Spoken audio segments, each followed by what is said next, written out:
philosophy has been that if you serve people, the finances will take care of themselves. Every morning when I get up and I look in the mirror, I say to myself, today you're going to help some people. I believe in Lloyd's missions. Lloyd's mission from the very beginning was serving families who needed to protect the resources and the relationships that were important. We've served over 30,000 families. So when people ask me why I'm here, I truly believe in the future of God in this world. It's really important when a client comes in that they don't feel like we're trying to just shell them out there, that it's a long-term relationship. It's estate planning, but it's personal. And we're able to minister to that person and give them counsel and give them guidance and let them know they're not alone. When we first walked in the door here, we just felt so at ease. They greeted us really in a wonderful, welcoming way. We just had a much more positive experience than we've had elsewhere. One of the things that we are known for is the fact that we have always put clients and their needs first. So service is extremely important to us. As I was getting older, clients were looking at me and saying, hey, your hair's getting gray. I think you're going to retire. And I've looked for years for a company that would service clients in the same manner that I felt that I was serving my clients. And I finally found Copeland Barber. I've learned over the years that you do business with people you like and you trust, whether it's the partner you're hiring or it's your surgeon and certainly an attorney. And what we found when we walked through the door was that pretty much immediately we loved the people here. And that's why we chose Copeland Barber. Without our team of people, we're not, we have the best attorneys you can ask for, the greatest education and credentials, but without that team of people, we're not anything. So not only are you servicing the client, the fact that everyone cares about each other unites us as one group, and we're excited to be on a team like this. The Copeland Barber firm is an outstanding firm. They are very generous, they are the most kind people, and they have done an outstanding job for my husband and I. It was some 20 years ago, we made an appointment and we came to the office, and that's when we met Larry Copeland Barber. He was an outstanding man. We have become a family over the years. I was really taken by his hospitality, his warmness, and that's how we became friends. We're keeping that in mind when we're bringing new staff on board. They recognize that in order of priority, it's serving first. It's not just about their technical skill. It's really about making sure that they're a good fit culturally, and that's what's ultimately going to lead to a successful transition of Lloyd's legacy. Someday I'm not going to be here anymore. But the people who have relied on our representation will be. And I know the people that are the clients of Copeland Barber will be taken care of in the future just as well by the other attorneys. When you hear it from our clients, they feel like they're cared for here, and I think to come in and want to change that, I came here because I want to care for them and I want to keep this legacy going. It gives you a great sense of satisfaction that what you're providing to your client cannot be surpassed. Maybe equaled by some law firms, but definitely not surpassed. I'm very, very confident in the work that they do here, and my experience has been tremendous. I believe sincerely when I look at the future possibilities in this firm that we can impact thousands of families, just like we have in the last 40 years. Every night when I go home and I look in that same mirror, I can say to myself, you had an impact in some people's lives today that will make their lives better. Now, how does it get any better than that in life?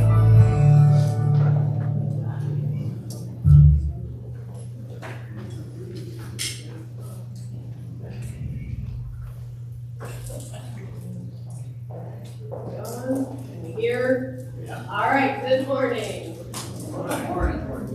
Okay. Well, thank you guys for being here. While people file in, we'll do a little bit of the housekeeping side. We go through a lot of information at these seminars. If you have not been to one yet, do prepare yourself. Again, it is a lot. If you have been to a seminar, you know what to expect.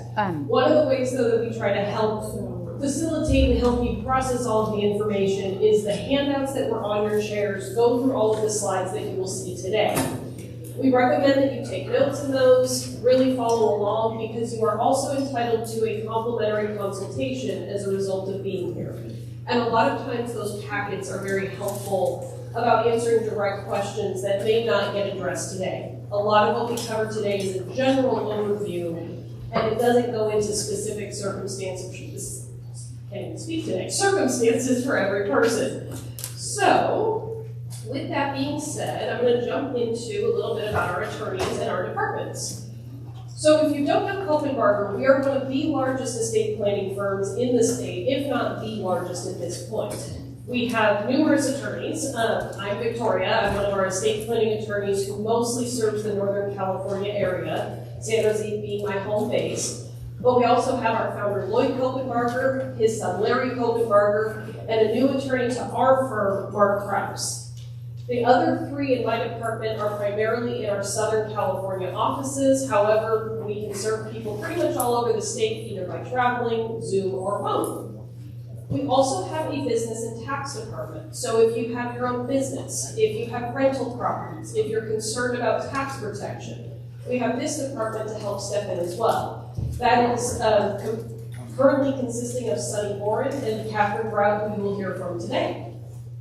We also have an estate administration department. So we know at some point we will pass on, and it's important to make sure that whoever is left to pick the pieces up after we're gone has a team that can step in as well. So that is where our estate administration department comes into play. You will hear from James Kosarev, who is the head of that department today, and he is also on a team with Mark O'Brien and Megan Wilson.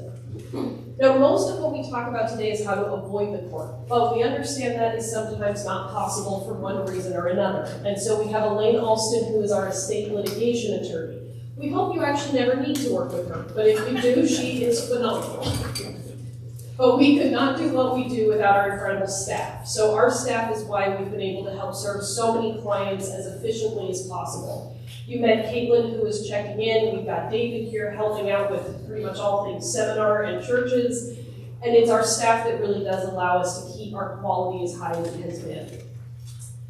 Then we have offices all over the state. So if you live here, most likely you would go to our San Jose office. If you have not seen us in the last 2 years, please know we are no longer at the airport location. We're still very close to the area, but we've actually moved. So if you do schedule an appointment, please note there will be a new address. Don't just go back to the old office. But if you move, if you have family in other areas, we likely have a physical location near you or them. All right, so let's jump into the topic. So as I mentioned, we go through a lot of information. This first half is very, very heavy with both if you're new to Cope & Barker and you don't have an estate plan, but also if you do have an estate plan, what has changed? What do you need to be aware of? But let's jump into the foundations part first. So the foundations are extremely important for 2 reasons. One, if you do not have an estate plan, you're new to Cope & Barker, you're new to this topic, this is going to give a quick overview of what are the documents you may need to put in place. If you already have an estate plan, this will cover some important things to know to make sure your documents are still valid and up to date. But when we're talking about estate planning, it is a comprehensive set of documents. It is not a one-stop shop, one thing will cover everything that you need. So if you do talk to an estate planner and they're not talking about most of the documents we're about to go through, something is being missed. And if you have a Cope & Barker plan, but you're not sure, you don't remember if you have all of these, please take advantage of those consultations and come and see us. So the first one that I argue is the most important thing to make sure you have in place, up to date, and valid is a healthcare directive. The reason is the moment somebody turns 18, everyone loses an automatic right to make their medical decisions. Your parents can't, your kids can't, your spouse doesn't even have an automatic right. The physician either has to be given verbal authority or they need written authority that somebody can step in and make your decisions if you are no longer capable of doing so. So if you don't have a healthcare directive, now is the time to make sure you get one. If you have a healthcare directive that is older than 2004, you need a new one. Directives pre-2004 are no longer valid. In 2004, HIPAA laws changed, and without specific provisions in the documents, physicians will not accept them. Third thing, making sure they are up to date. We recommend clients see us every 3 to 5 years. The reason for that is not that we expect things change every 3 to 5 years, but especially with a healthcare directive, you're vulnerable if this is being used. And you want to make sure the right person is making that decision for you. It's somebody you trust. It may be that you want it to be somebody who's physically located near you. Things shift, and especially after COVID, we saw a lot of shifts. People moved, people passed away, they became incapacitated, relationships changed.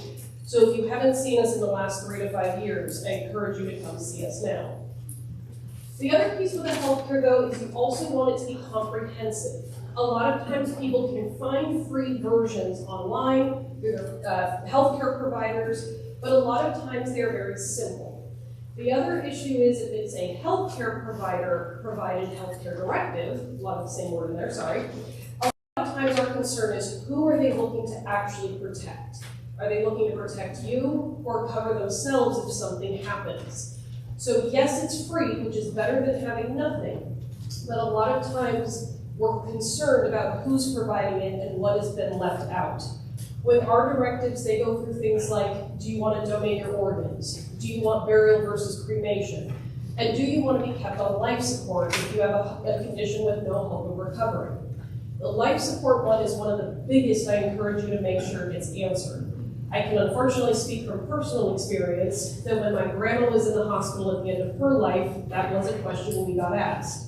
But it was an easy question for me to answer because she had signed, she did not want to be kept on life support.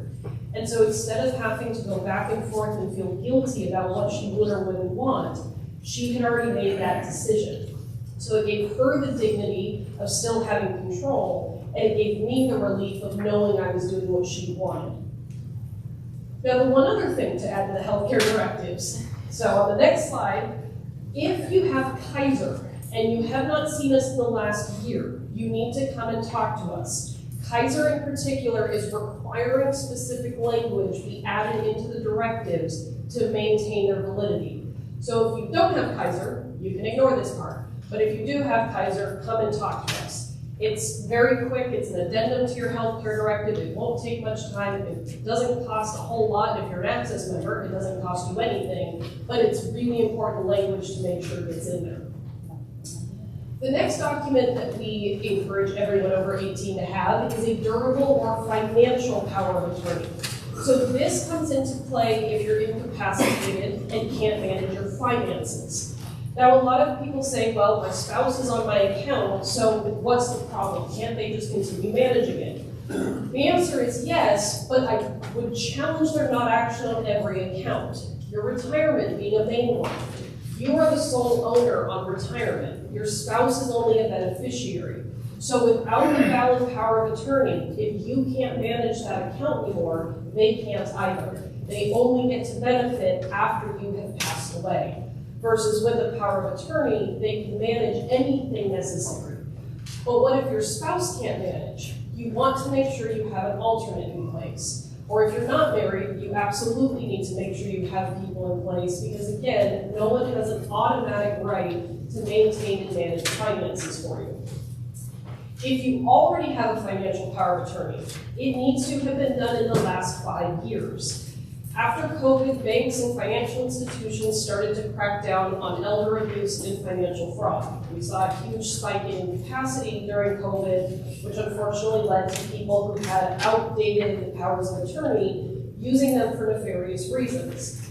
So the way that the financial institutions cracked down on this is they said, well, you need a power of attorney that was done in the last 5 years or it is stale.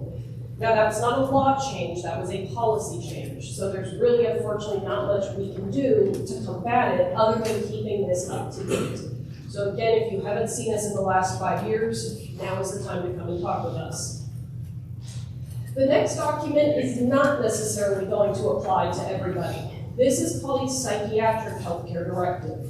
But if you have a condition where you may end up in a psychiatric health facility, so not long-term memory care, but a true psychiatric facility, you need more than just a regular healthcare directive, you need a psychiatric healthcare directive.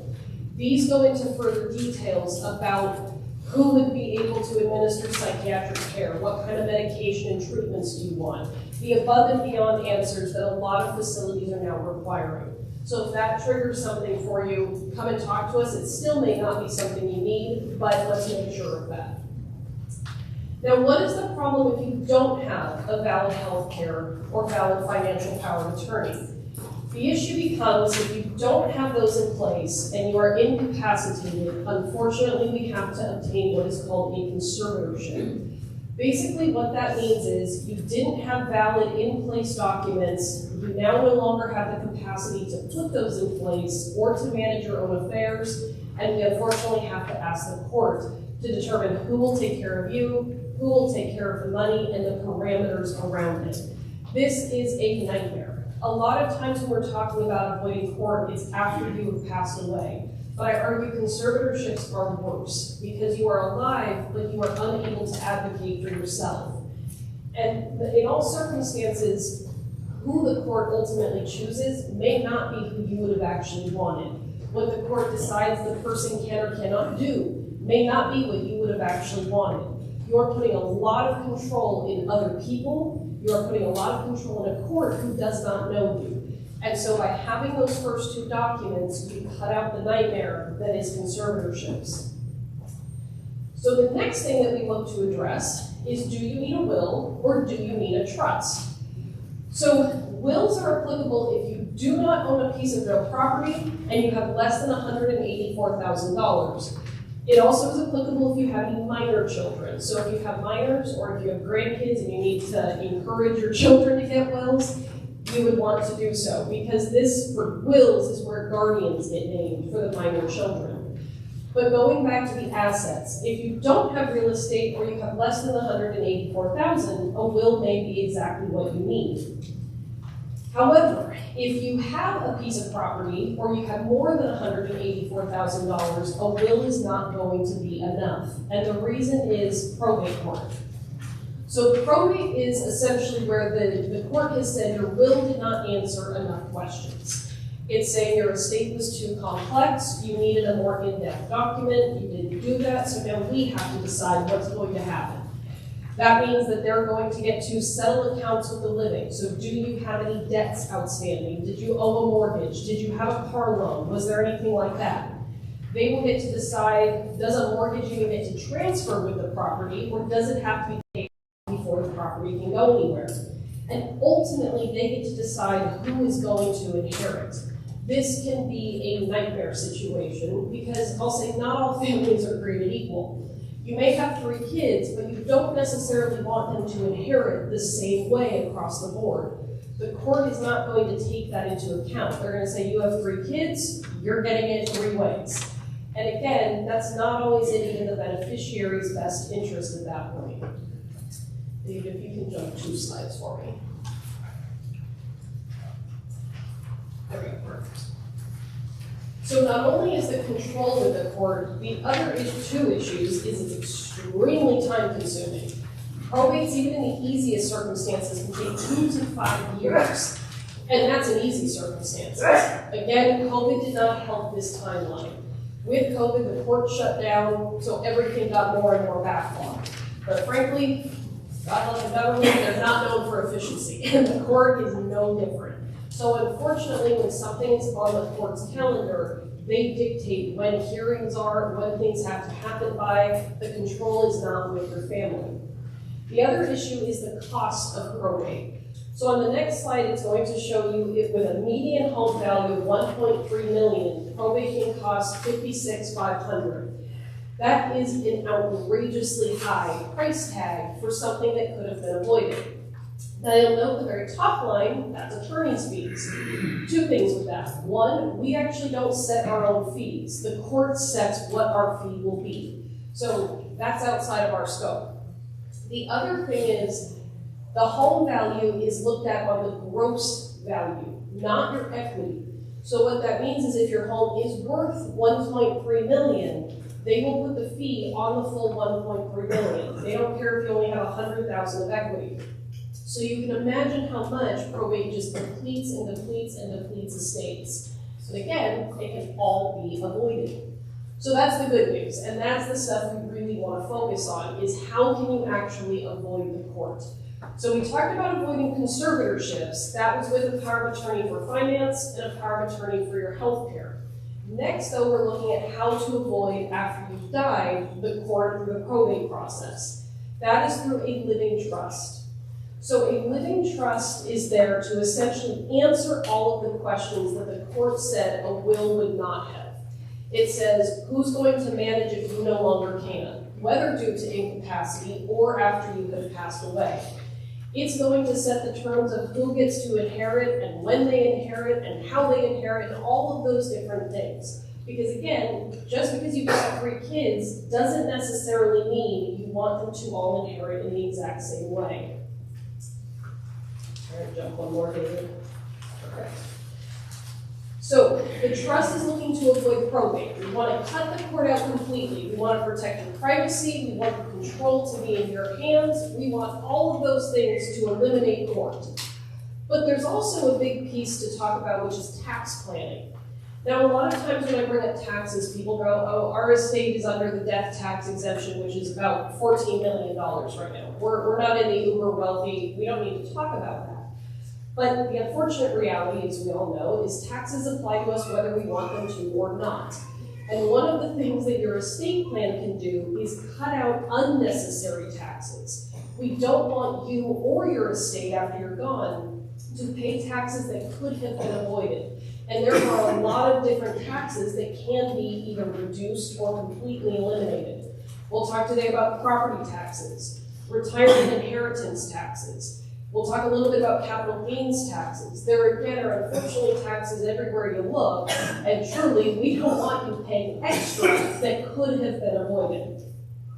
But one of the big downsides to a trust is it only protects what it owns. So when you set a trust up, we will have hopefully instructed that things like your checking accounts, savings accounts, and non-retirement investment accounts be under the name of the trust. That is the step that ensures the asset does not go through the court when you pass away. We also say that your property needs to go into the trust. Now, most of the time for California, we take care of recording that property. But if you're not sure if this step has been done for any of the assets, please come and talk to us. This is one of the most overlooked steps because most people assume I set up a trust, I listed my assets, that's enough. But you do need to make sure the title on the actual asset identifies your trust. Again, if you have any questions on that, do come and speak with us. Now, one of the reasons people don't start an estate plan is they're not sure who is going to step into the different roles. And one of the main roles is your money manager. All right, you see me flagging, I'm trying to signal David, not all of a sudden just dancing up here. So one of the issues is who is going to manage, especially the finances. Finances are an extremely personal thing, and you don't necessarily want just anybody to do the role.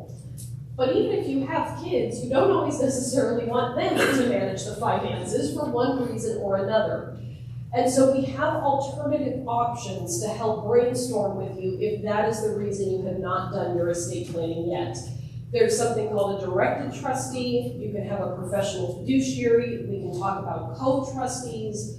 What this is really emphasizing is if you haven't started a plan because you have questions you're not sure how to answer, still come and speak with us. Part of our job is to do that brainstorming and give you creative ideas that you may not have thought about previously. So if you are stuck in that role, take advantage of that complimentary consultation. We can hopefully help get you to that next step. Now, I talked about the fact that assets need to be in the name of the trust. But what happens if that step is skipped? Are you out of luck? Well, the answer with Koppenbarger is thankfully no. We not only will create your trust, we will create what is called a pour-over will. So this is different from the standalone will we talked about a moment ago. This is a will that works with your trust. And its really main job and function is to say, if I have left an asset out of my trust, doesn't have beneficiaries, I didn't have a co-owner, it has nowhere to go if I die, your pour-over will is going to tell the court it still has somewhere to go. Give it back to my trust. That way your trust terms will still dictate what happens. The court doesn't get to determine all of the things we talked about. Your trust in your decisions will be what ultimately controls. But we do still have to go to court to prove it needs to go back through the trust. So again, the asset step is a huge component that truly, any questions on that, we are happy to answer and want to make sure get answered. Now, the next thing is not talking about assets, it's really going to focus on your stuff. Stuff is where, unfortunately, we actually see the most fights. Money is kind of easy. Money goes where it goes, the dollar is the dollar, people fight over money, but it's a lot more cut and dry. Stuff is not. Stuff is emotional. Stuff often doesn't have a clear value. And so when people start to fight over stuff, again, typically they're fighting from the emotional side of it, not the logical side, not even the monetary side. And it's hard when somebody is grieving to break through that fighting component. We have seen families torn apart over stuff, and it is absolutely devastating. So one of the ways that we have sought to combat that is by putting in your Koppenberger Trust what is called a memorandum power or letter of instruction power. Basically what this means is if you have an item that you think somebody would want or they have expressed an interest in, you can use a separate handwritten letter that says what it is, who it goes to, and you just sign and date it. If it is in your handwriting, you don't need a witness or a notary. So you can do as many of those or as few of those as you would want. And we strongly encourage you to think about them. Because a lot of times what we hear from people is, my kids don't want anything. They've told me either donate it, sell it, I mean, we don't want it. And we always challenge that is probably because you are still physically here. A lot of times stuff does not hold that emotional value until the loved one is gone. And frankly, a lot of times people don't want to say, I want something, because they feel greedy because you're in front of them. But the reality is, when a loved one passes, that is all we have to still hold on to. And so I do encourage, if you even think somebody would want something, write the letter out. The worst situation is they don't actually want it and they still get rid of it.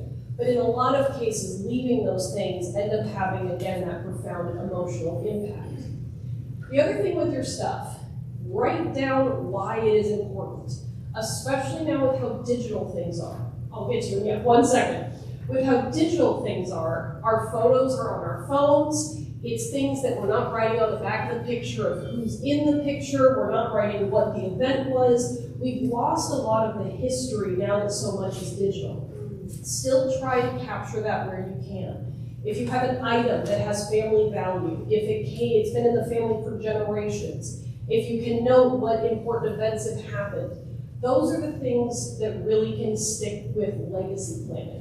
A lot of what we do at Koppenberger is about your legacy, and that's not always the dollars and cents. In fact, most of the time it has to do with stuff, it has to do with family history, it has to do with the emotional legacy you want to leave behind. So while the emotional stuff often gets overlooked when you're talking with an attorney, it is something that Koppenberger takes extremely seriously because it really is the stuff that has the glue for families for generations on. I had a question, I believe. Is there a monetary value that would go into the trust rather than into the overflow?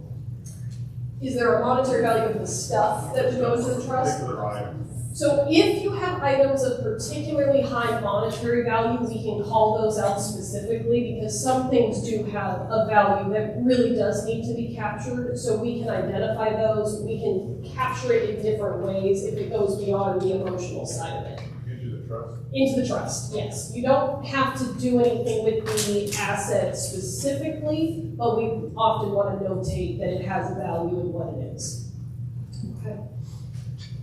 Now, another thing with digital is cryptocurrency. So we're not financial advisors. You'll hear from my husband today, who is a financial advisor. But if you have cryptocurrency, one of the things that becomes challenging is it's not treated like your other assets. It is actually mostly right now considered personal property. So it's more treated like your stuff. But what that also means is there's not a great way to recover it if you die and somebody doesn't have the access to it.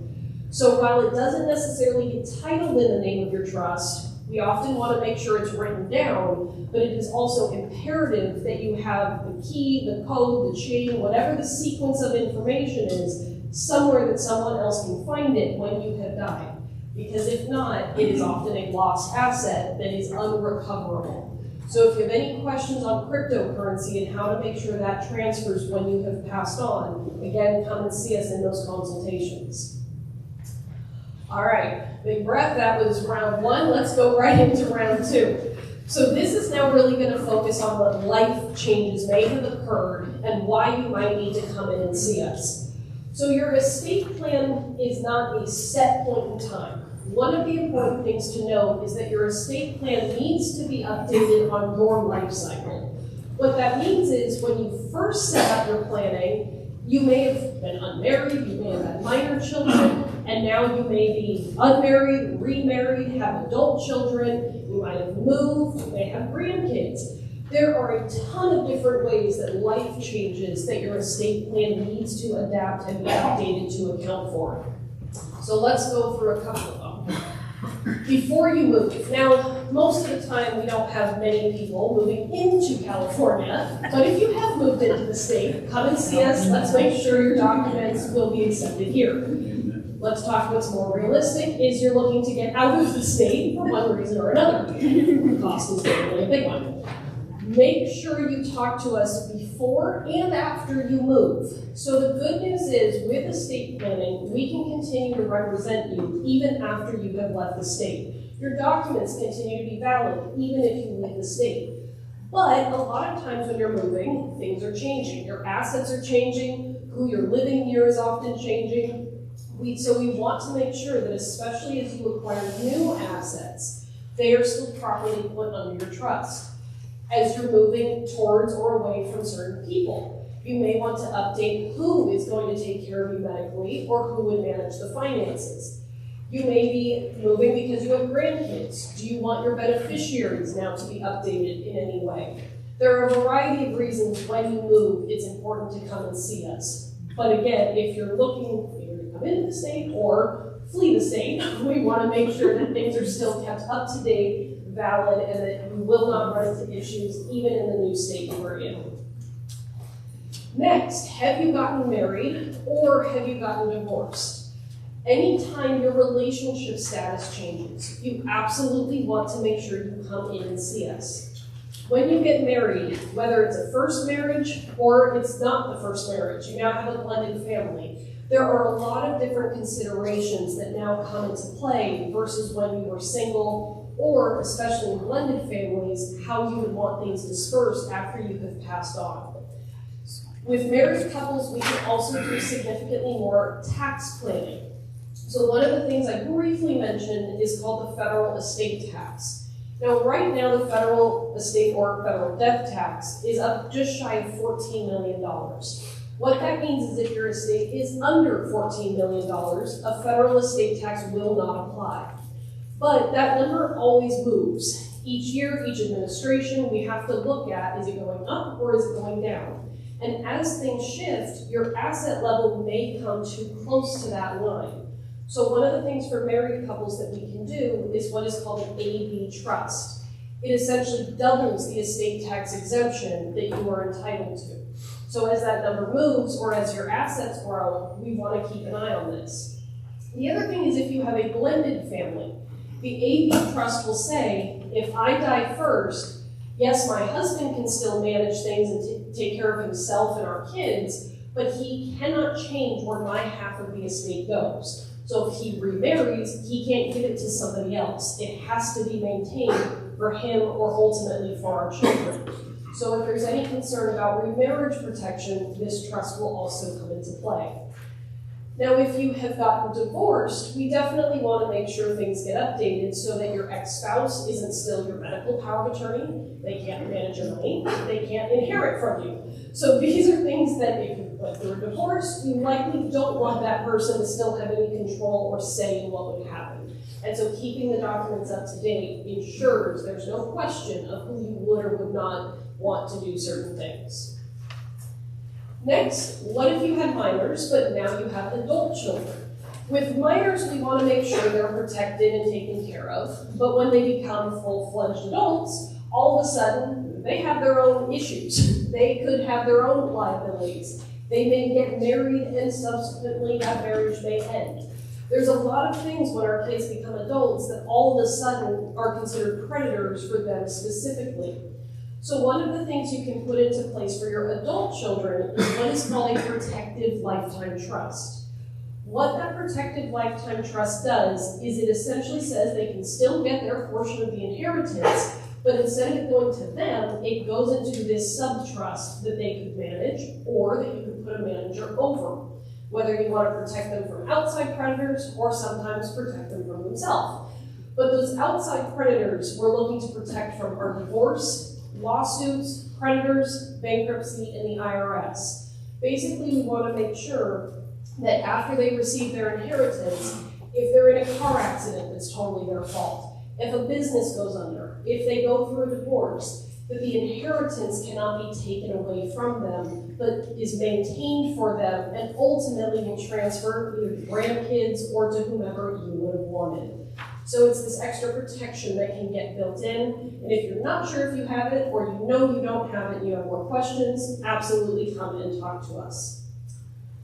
Now the next beneficiary group, again, may not be as applicable, but if you have special needs beneficiaries, you have anybody who's on government benefits and receiving an inheritance could cause a loss of those benefits, come and talk to us about special needs planning. The purpose of this planning is to ensure that your child can still receive an inheritance without losing those benefits. So it's essentially the best of both worlds, but it has to be done correctly and it has to be done ahead of time. One of the things we unfortunately hear with special needs beneficiaries is the planning was not done correctly, and that can be catastrophic for that special needs child. If you have further questions on this, you'll notice there is a QR code at the bottom of your slide. That will take you to a webinar that goes more in depth on this topic. We know not all of these topics get a whole lot of attention in these general seminars, but if you do need that special information, please feel free to go. It's all free resources online. Now, Koppenbarger does a lot, so we take care of a absolutely incredible slew of planning options. That could be you have pets that you're concerned about, what's going to happen to them if I die. Especially, I used to have a horse. Horses can't just go to anybody. They can't live in an apartment. That would be problematic. Not everybody's comfortable around an animal like a horse. Maybe you have a tortoise or a parrot that will outlive generations of you. Pet planning is not just about the cats and the dogs, but it absolutely can be. One of the most heartbreaking things we hear is after somebody dies, no one wants to take the animal or they can't take the animal. And a lot of animals end up in shelters and ultimately put down. So if you do have pets that are family like mine are, we can help plan for them. If you have grandkids and you want to help provide for their education, if you have rental properties and you're concerned about that protection, again, come and talk to us. Even if you don't know if we can do it, either odds are we can, or we know who to send you to if we can't. But one of the other things that we hear after somebody sets up their estate plan is, can I just change it on my own? Can I just email you the changes that I want, and isn't that enough? The answer is please don't, and no. Changing it on your own can have huge ramifications. Crossing things off in handwriting all throughout the body of your documents can cause confusion, can invalidate sections completely, and can even at times invalidate the full document. It can be, again, catastrophic when those things happen. You have the best of intentions, but writing all over your documents can cause huge issues, whether you're incapacitated or after you've passed away.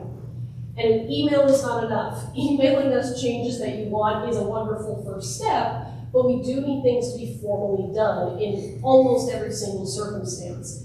There are very limited exceptions where we do instruct you to handwrite in there, but please come and ask us first. We would rather we instruct you the right way than try to undo something after it's too late for you to do it yourself. And so back to legacy. Why does estate planning really tie into legacy? It's actually arguably one of the most fundamental parts of legacy, because the reality is when things are not planned for, when you have the ability, disasters hit after you have lost that ability. I talked about the emotional side and the stuff, but anytime you have to go through court for assets, you're fighting with family after a loved one has died, it starts to chip away at the legacy that a loved one has left. Putting an estate plan in place that keeps it as smooth as possible, that answers the questions, that keeps the family from fighting, can help maintain that legacy, whether it's the financial or the emotional. So again, I keep saying it, it's going to be the lesson I keep saying the whole day. If you have questions, if you're not sure, take advantage of those consultations and come in and see us. All right, part 3, legal changes. Everybody's favorite part. I hope I don't put any of you to sleep with this one. But the law changes a lot. Unfortunately, that can have some pretty profound impacts on people's estate plans. Now, not always. Some of these law changes you're going to hear and go, well, that does not apply to me. Good news is you can just put it out of your head. But unfortunately, a lot of the law changes that have occurred over the last 5 years have been applicable to more of our client base than ever before. The first one is Proposition 19. How many people at this point have heard about Prop 19? Okay, more and more people, which is great, who have actually heard of it. When we started talking about it in 2021, there was maybe one person in the room that had. This was a proposition that was one of the sneakiest ones, frankly, that has ever been passed. Because everything people heard had to do with the good of Prop 19. This had to do with if you're over 55 and you want to move to a new home in California, you can transfer your property tax base up to 3 times over your life if you're over 55. But the reality is, if you're over 55, you're often not moving up to 3 times. A lot of our clients over 55 are retiring and moving out of the state, so it's not applicable, or they're moving into things like assisted living or skilled nursing. Not many people are selling the home they've been in for decades and moving to a new California home. So the good reality has not really hit. Unfortunately, the negative side of Prop 19 that was not disclosed and frankly was not really hammered out until after it passed, that has been the reality. So what used to happen is when a child would inherit property, for the most part, they got what was called a step up in the basis for property taxes. Essentially what it meant is I would inherit property, and I, regardless of my use of that property, I could rent it, I could live in it, it didn't matter. I could get my parents' property tax base of what they paid rather than the new level. That is now gone. Essentially, every property inherited is going to get reassessed. There is one exception to this rule.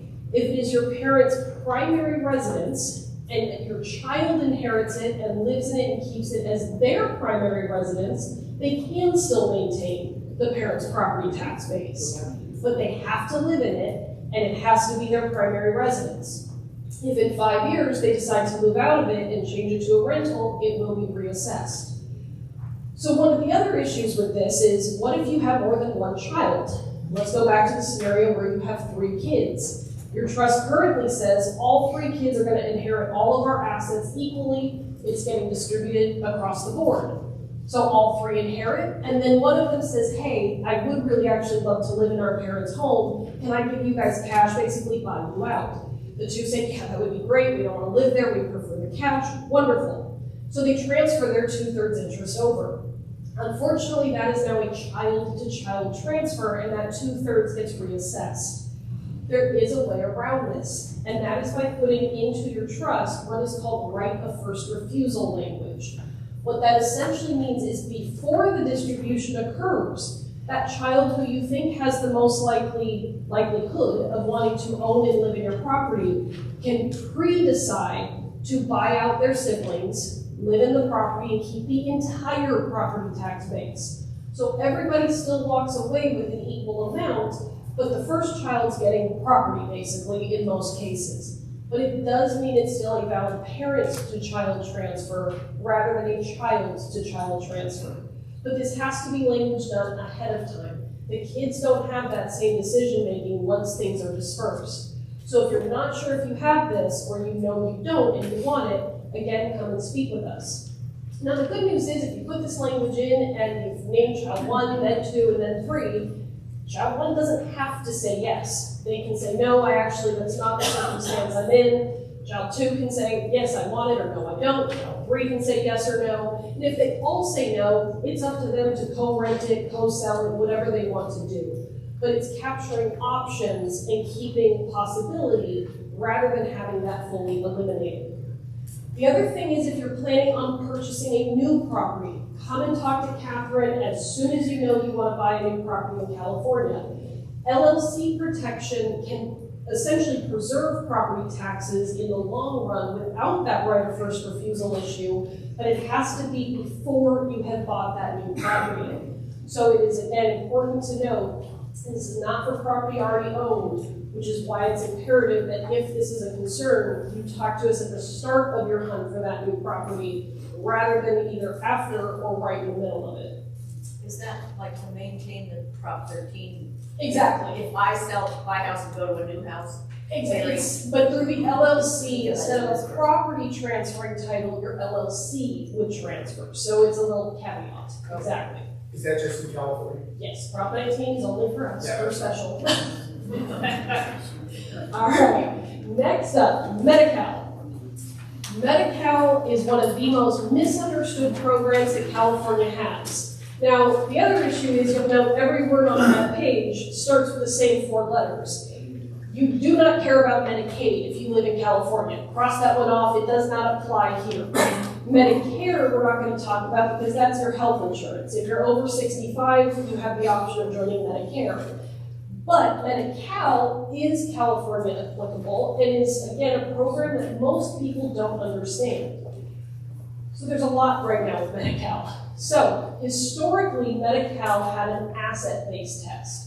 What that means is if you had a physical or mental need for advanced care and you were concerned about how you could afford it, you could consider Medi-Cal as a program to help step in and pay for the care that you would need. But Medi-Cal would look at what your asset level was. They said you could keep a primary residence and have up to $130,000, but if you were over $130,000, you did not qualify. Well, $130,000 when you need long-term skilled nursing is not a lot. That gets depleted, frankly, millions of dollars is not a lot when we're looking at the cost of long-term skilled nursing. The average cost is typically between $15,000 to $25,000 per month for long-term skilled nursing. So a lot of people couldn't qualify for Medi-Cal, but they really didn't have the resources to pay either. So we created at Kopenberger an asset protection trust that would preserve your assets and allow you to qualify for Medi-Cal without having to spend everything down.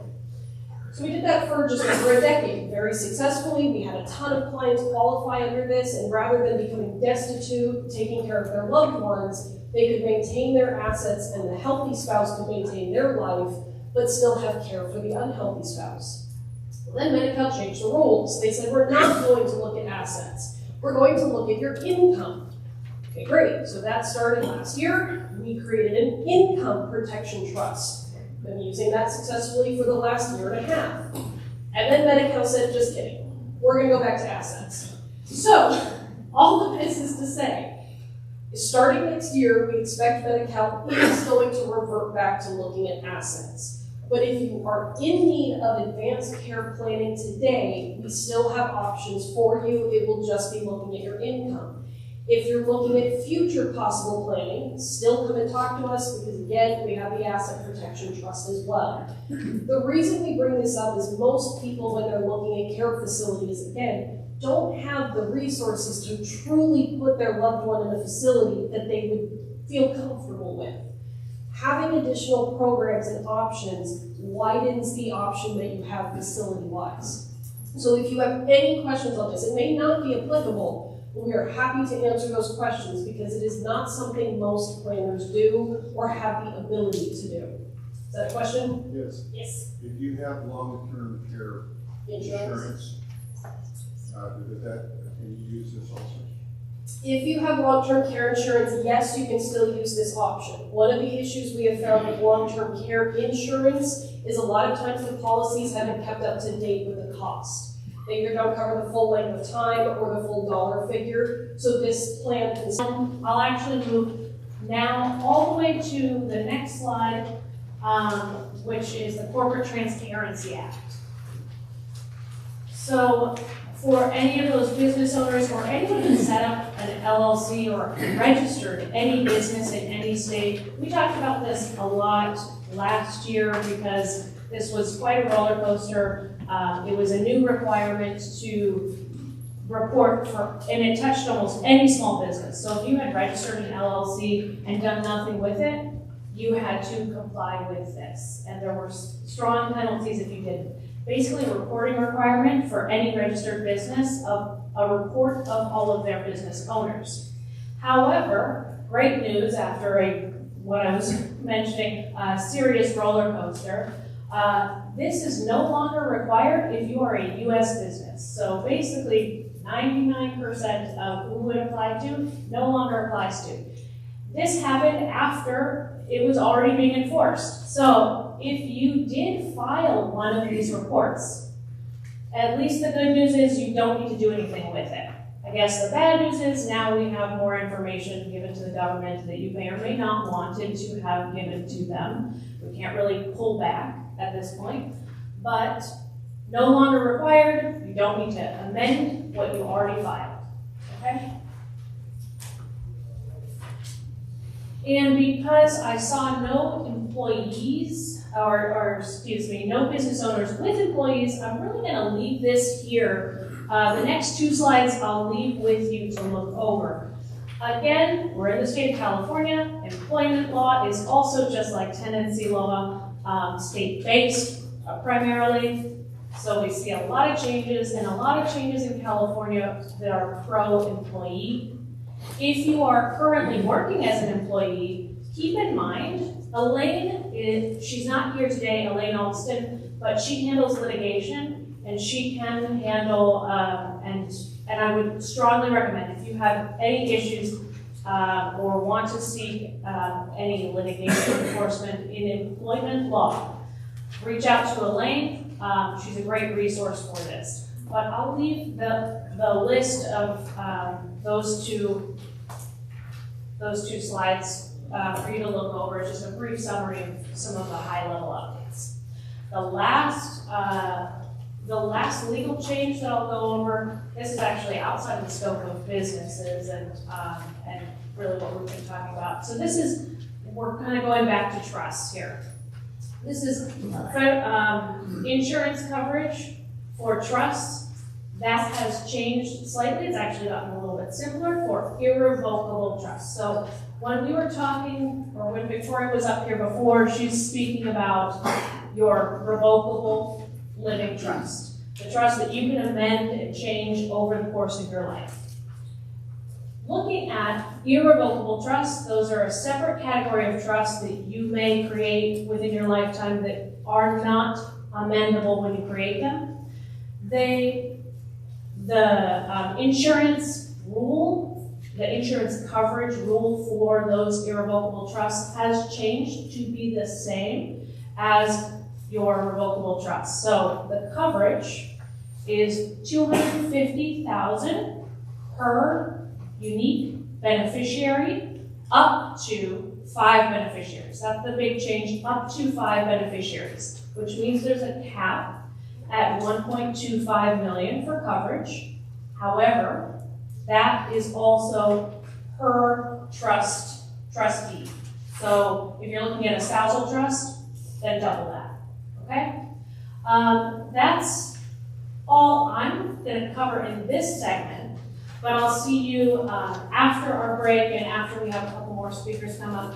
I'll let Victoria actually present her husband. Thank you. All right, thanks, Catherine.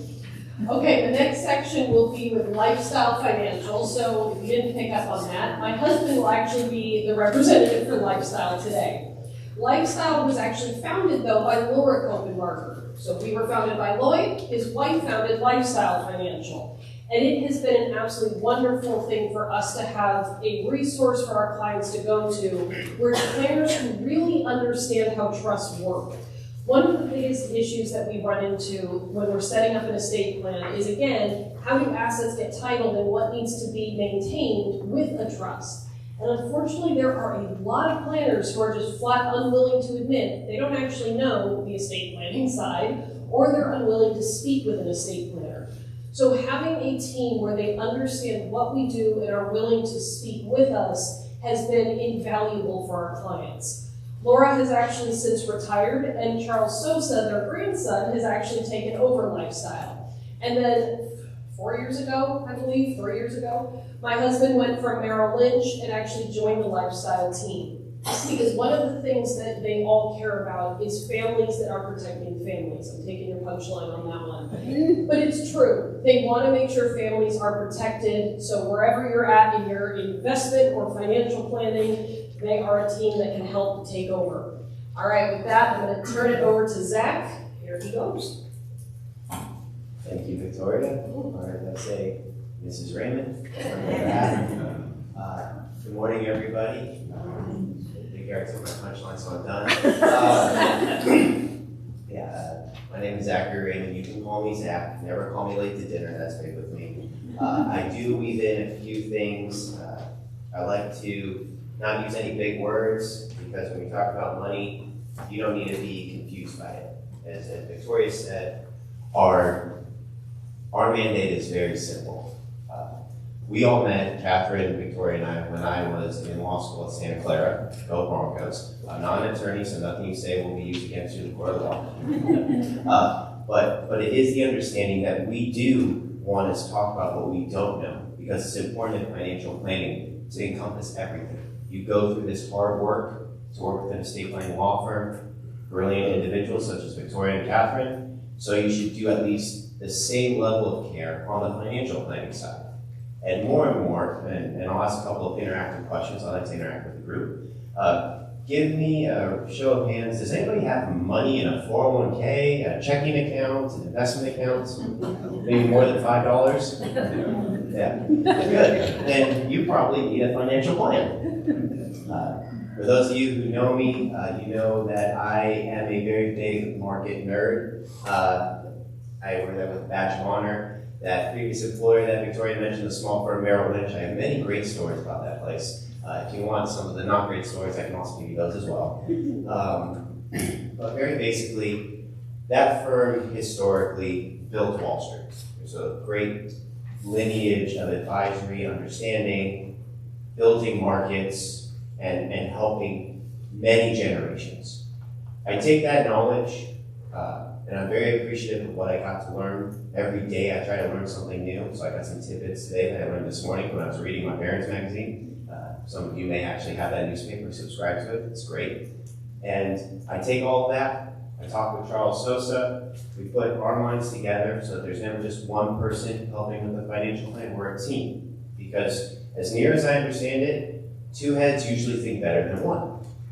So with that being said, let's dive into a little bit about what Lifestyle Financial does. Keeping this in the framework that we work within your estate plan at all times. So our goal here is to help people not so much just think about today. You have to live in the present, as I always tell people, but you're planning for tomorrow.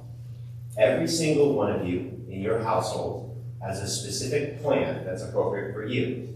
Yes, there will be similar stocks or bonds, or maybe you're saving for, show of hands, how many have kids or grandkids that might want to go to college and understand that it's not free to go to college most of the time? Most of the time, say most of the time. Yeah. I heard that there's money in sports now, the NIL, NCAA. I also have to deal with that a lot. It's not as much fun as it's cracked out to be.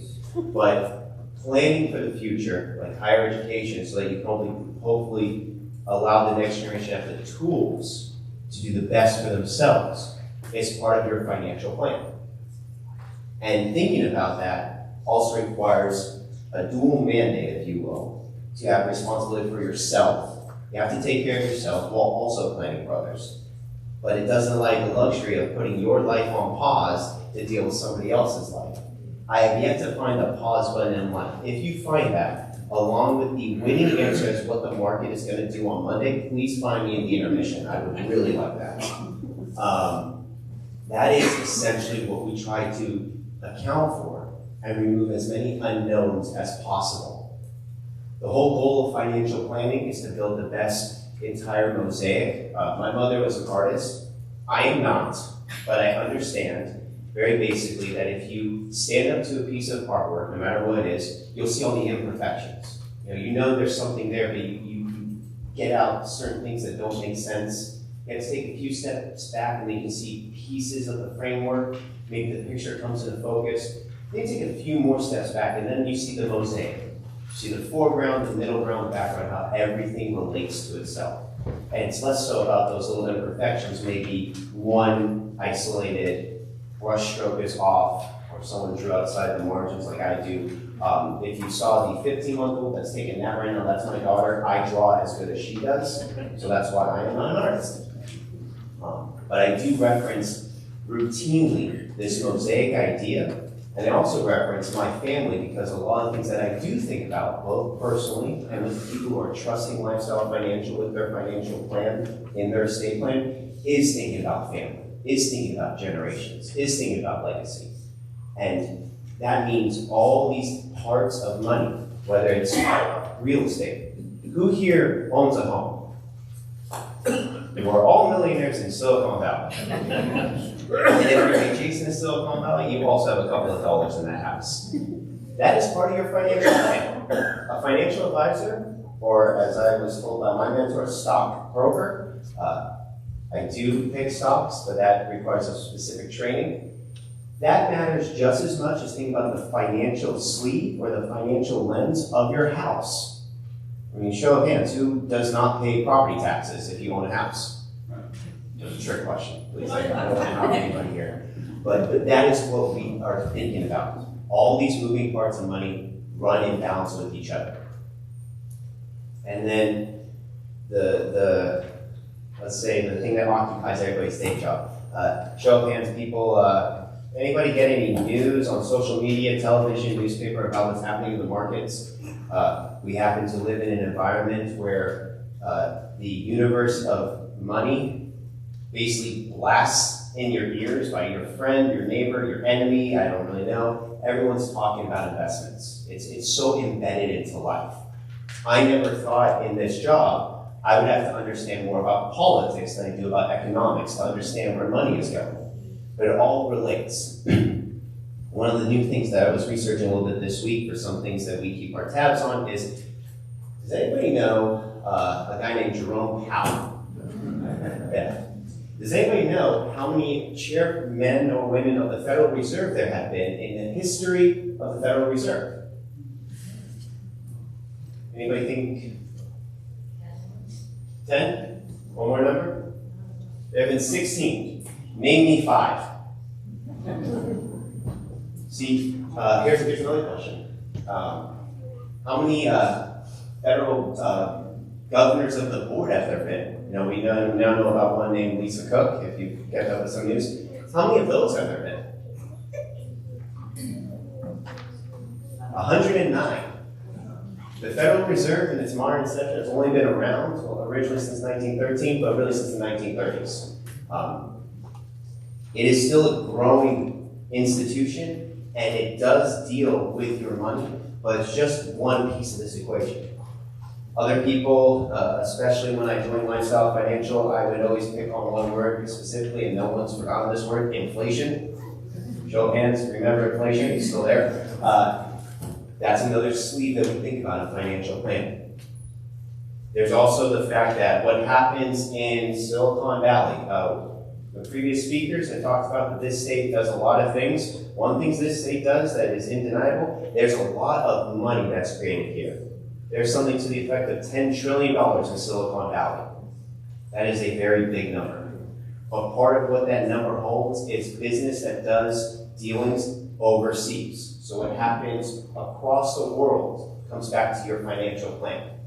You don't have to necessarily know what's happening across the world, but you need to have the conversation and part of your plan to understand and handle the volatility that comes with what's happening around the world. Does anybody think that the world is going to get easier, nicer, simpler, or less violent in the future? I want one really big optimist. Yeah, I like that. I like that. I'm an optimistic heart. I think that the world can be a good place. But your planning cannot just be susceptible to whims and positive feelings. You need to have facts, figures, and results. So what we are looking at is this current landscape where in the markets, innovation is all around us. Another interactive question. Anybody have heard of ChatGPT or artificial intelligence lately? Yeah. Does anybody remember Clippy from Microsoft Word? Yeah, that was AI.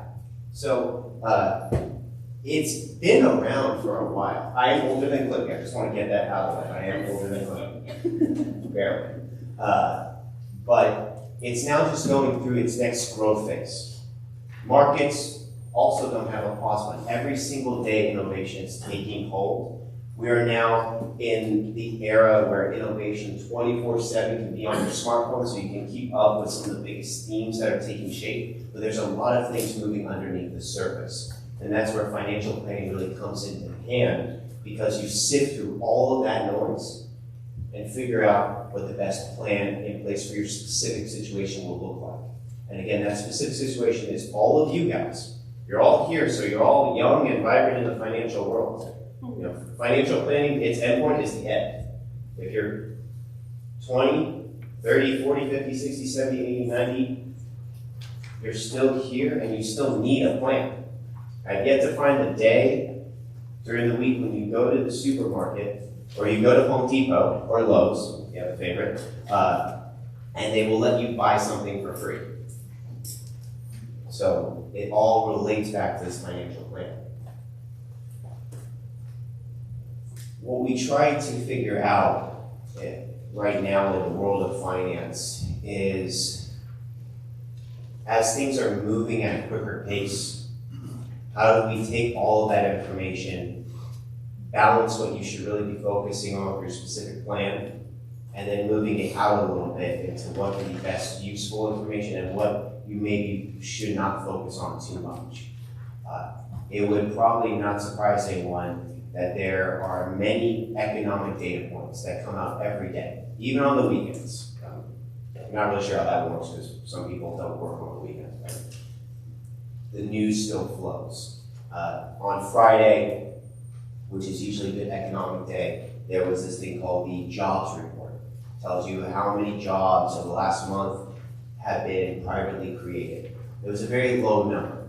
This is something that people pick up on, thinking that maybe the economy is going through a growth scare or that inflation is creeping up. Businesses aren't hiring because it's more expensive to pay people, or maybe they just don't know how they're going to make money down the road given all the uncertainties. Things that people in my shoes think about, a little bit of vocabulary. Who has heard this year a lot about tariffs? We think about this. We don't think about it the same way as the definition of tariff or what is actually being implemented between the US and another country or another nation or another group of countries. We think about it as how much does that impact iPhone sales? Because that will relate to a very small company called Apple. Maybe you've heard it, or maybe you have an Apple iPhone with you right now, and that's directly going to relate to part of your financial plan. If you have a 401k, you own Apple. If you have a 401k, you own a company called NVIDIA. Has anybody not heard of these two companies? Okay. And there's also the other side of this. Hopefully nothing I have said confused anyone. We do not want people confused in financial planning. What we want is we want to be good enough at our jobs to explain everything we're trying to get to the other side of the table. On my office at a table. Sometimes I'll stand or we can have lunch together. I'm a pretty social guy. But it should all make sense to you. And then you should feel comfortable with your financial planning team doing everything they can on the finance side that goes into your estate plan to get the best outcome. I am not here to be anybody's best friend. You want your financial planner to always be honest with you, which means that sometimes they're going to say something that you might not agree with, but they're giving you the rationale as it relates back to your money. And then they work on coming to the understanding, well, what is the best plan? Why did they say that? What are we trying to do to accomplish your financial needs and goals? It's usually the thing that financial advisors don't like to talk about because we are supposed to be very friendly people. And I really do like when people give me money. I haven't found anyone who has any issue with that. But yeah, as for coming here, giving me a little bit of your time, I thank you all so much. If you don't know me, come to my booth and visit. Happy to sign up, have a meeting. It's a free consultation. Come to the seminar. And I look forward to talking to everybody. You will hear conversations about my little daughter Emma. She is the highlight of my world, in addition to my wife Victoria, and I do weave them into conversations. So thank you guys so much. I'm now going to introduce Mark Matta from PJI. He is better dressed than me, so that's not bad, but hope you enjoy what he has to say. Thank you so much. Thank you, Zach.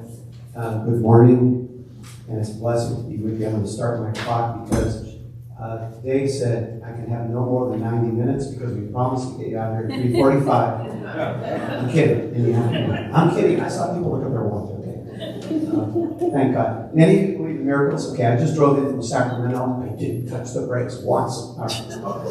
It's not a PJ.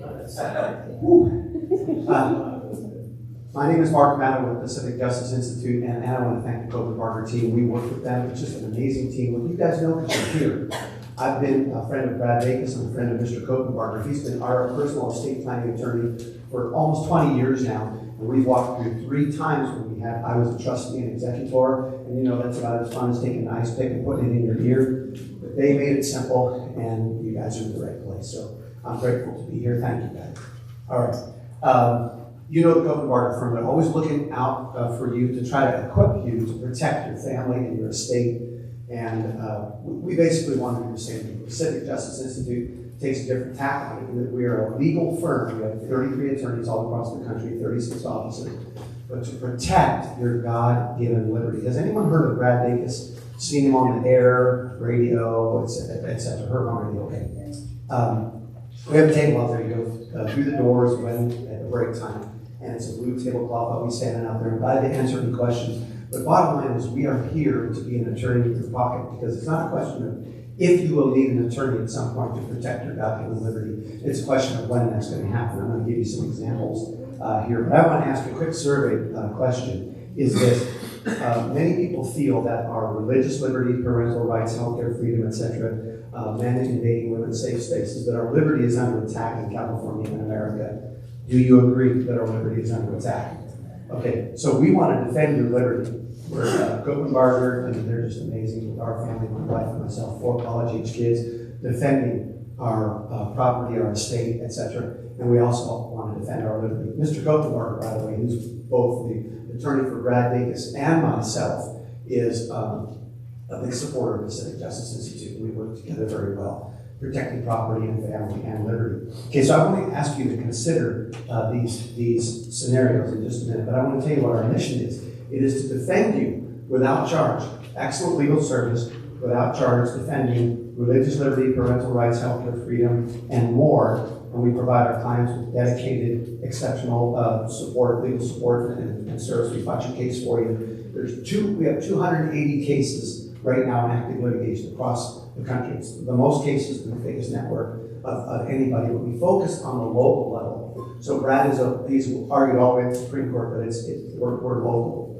The focus is local, not leaving anyone by the side of the road. Okay, I want to ask about these real life situations. These are cases we've handled, and I want you to think about it, okay? Let's say that you're an employee, and you're doing a great job, and your employer says to you, hey, you are going to have to get the vax or be fired.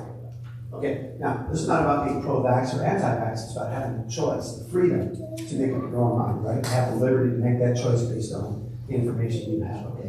Where do you go to get defended if you're told you can lose your job over the vax? Okay, imagine you're a public school teacher. Both my parents were public school teachers. I taught for a while, and I want you to imagine you're told by the school administration that your children, say you're teaching elementary school, that you must sign an agreement saying that sexual indoctrination that happens within the classroom the parents must be lied to and you cannot disclose. Cross-dressing, trans talk, LGBT. You have to sign a document that you'll conceal that or you lose your job. Where do you go to get defended? Okay. Another one. This is a true case that we're taking right now. Now we're in Seattle, so I'm just going to state this. You'll know exactly what's coming. Okay. We're in Seattle, Washington, and it's a women-only Korean traditional spa. Women only. What happened next?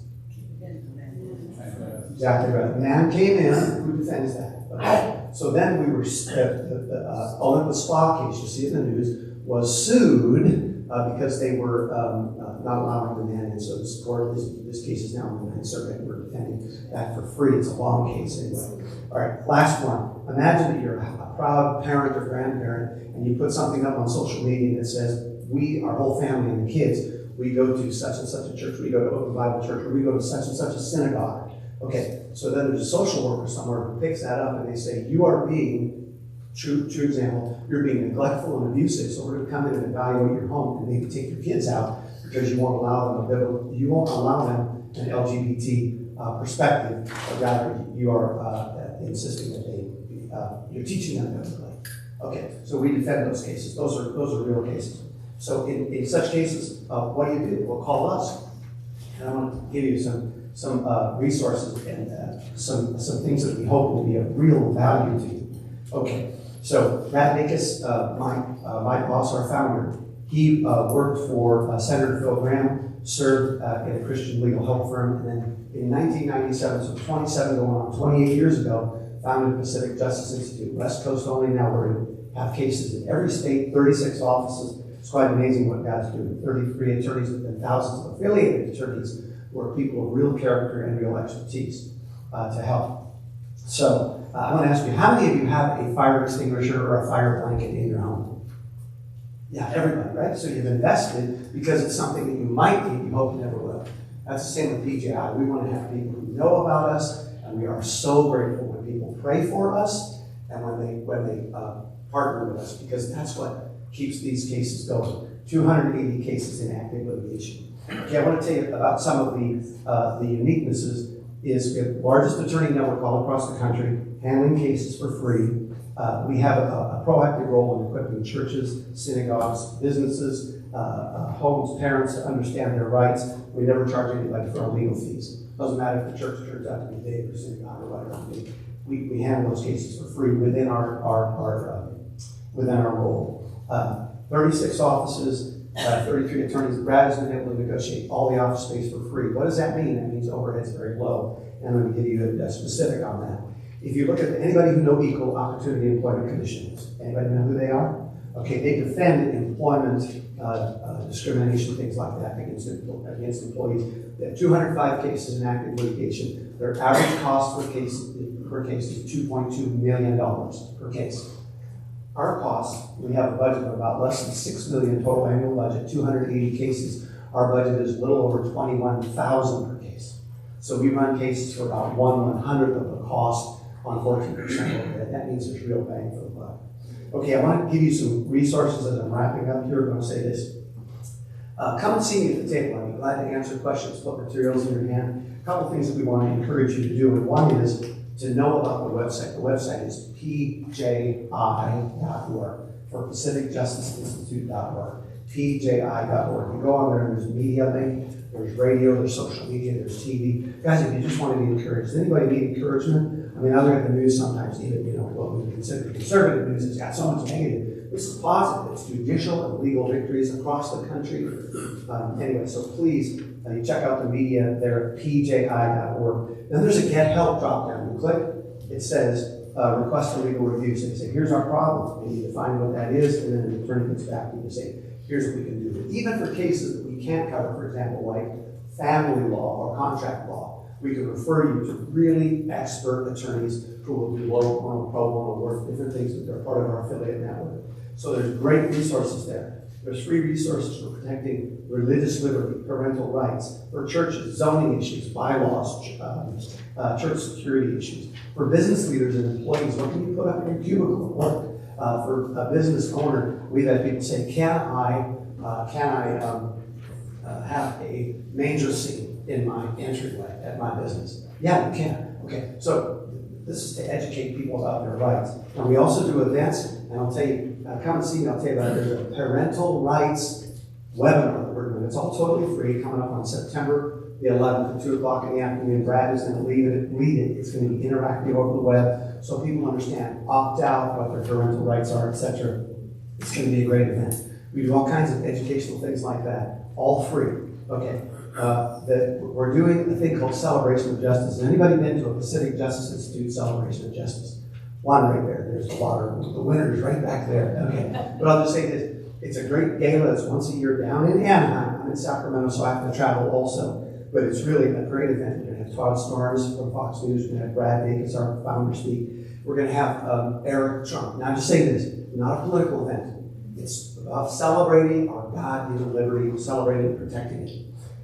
So we do events. Here's what I would ask you to do respectfully. Come out and see me at the table. Come out and there's great materials out there, red, white, blue. There's stuff that tells what we do so that you can just kind of keep this in your file. There is a little sign-up sheet, and as I wrap up here, it's a half-page sign-up sheet that looks like this. Everybody should have one of these, and all we would urge you to do, if there's two things we urge you to do, one, is pray for the ministry, and number two is sign up to receive our information packet once a month.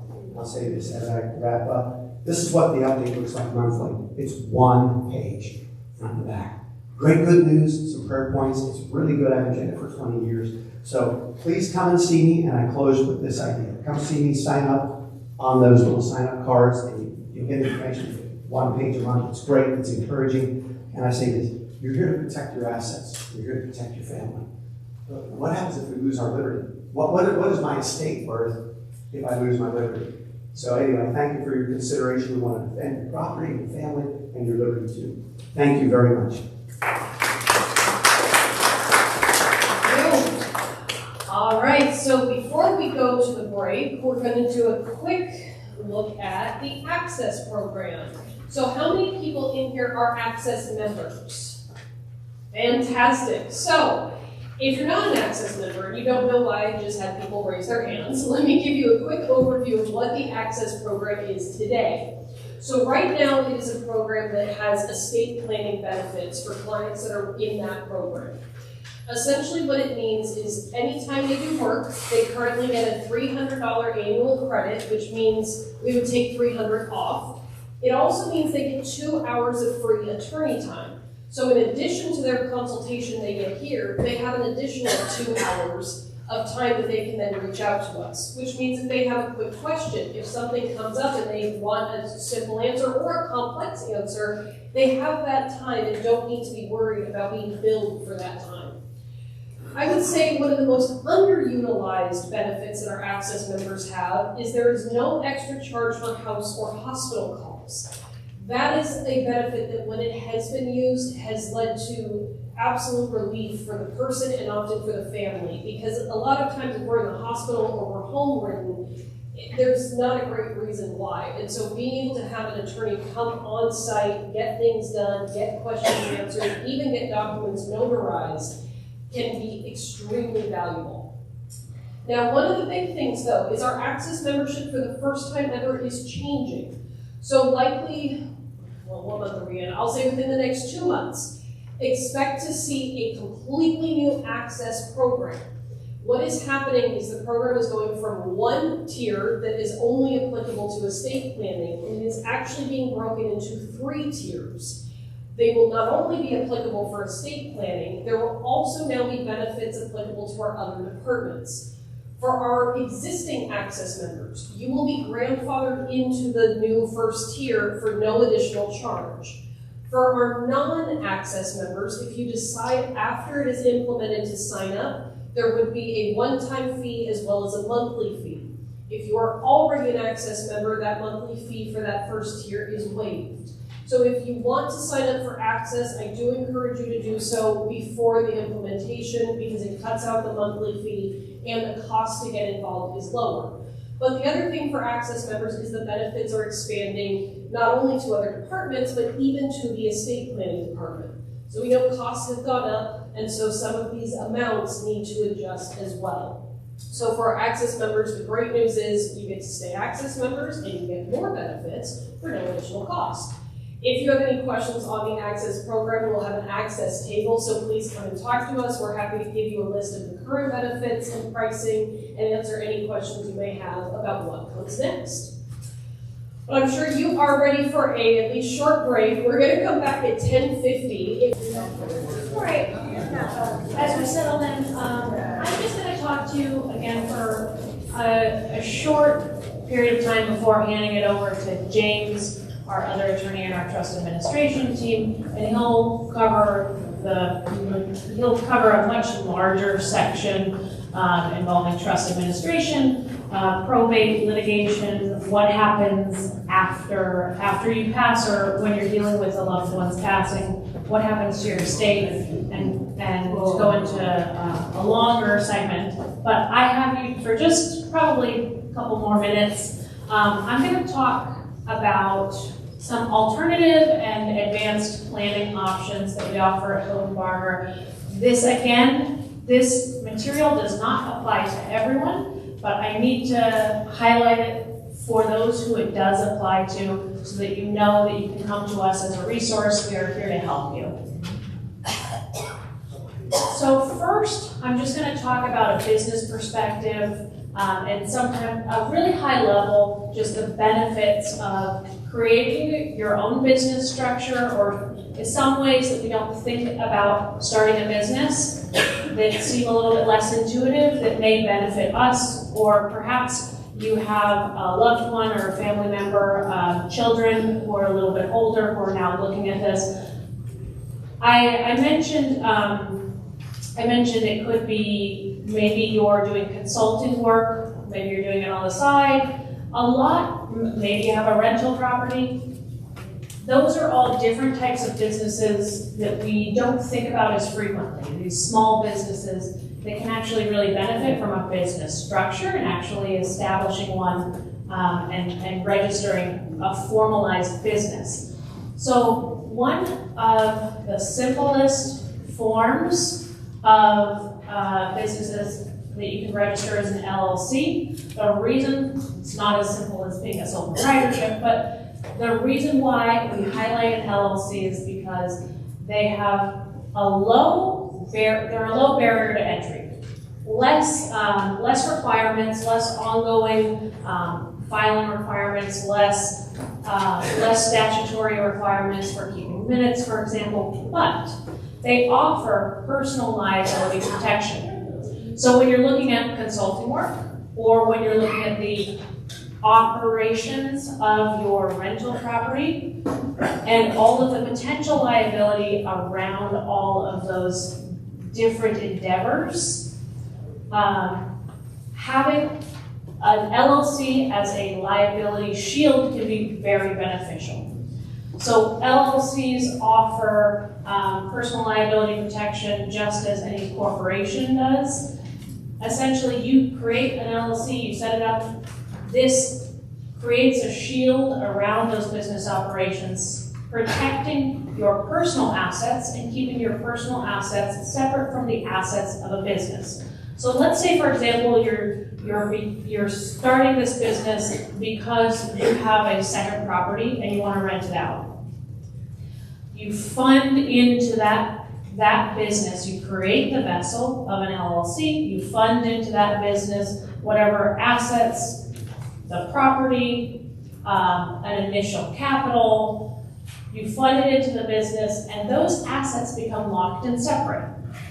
Liabilities associated with that rental, so slip and fall cases, any number of issues that could happen on the property, landlord-tenant disputes, claims, any number of liabilities that we could imagine.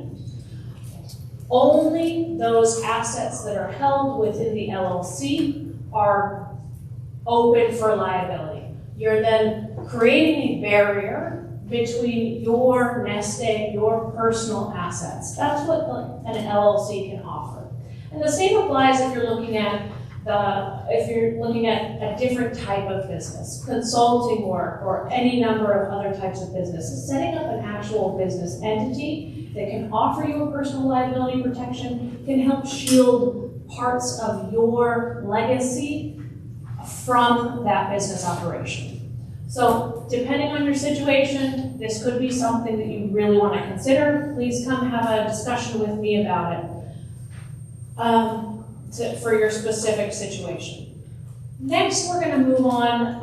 Actually, I'll highlight one more item for businesses.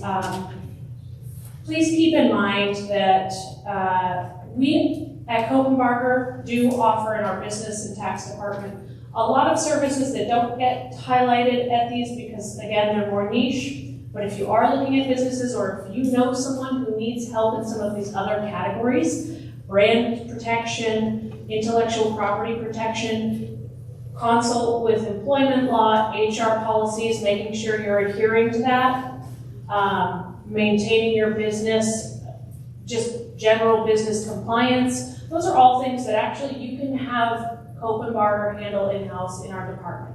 So I just want to plug and highlight that because it's kind of outside of the scope that gets discussed often. Next, I'm going to move on to a very small segment again. So when we're talking about alternative and advanced planning, another segment of that, especially, this is going to be most applicable when we're looking at the federal, the estate tax exemption.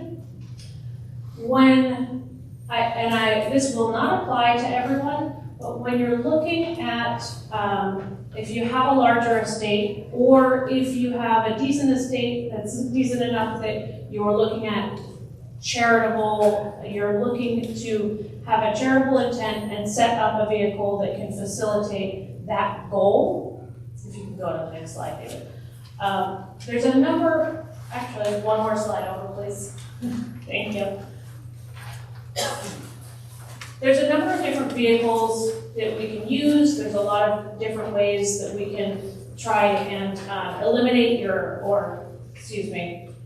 and we can reduce your tax liability and your tax exposure by creating different types of vehicles. This is a list and vehicles for vessels, trusts, foundations, that's what I'm talking about. Trusts, irrevocable trust, other types of trust, foundations, private foundations, other types of organizations. And just a large number of tools that we have in our tool belt to help you achieve your goals. Because there's a large number, and oftentimes we're looking at a smaller group of our clientele. I'm not going to get into too much detail. What I'll just say here is that set up an appointment with one of the attorneys in our tax department, our business and tax department, and we'll get your goals met. Okay.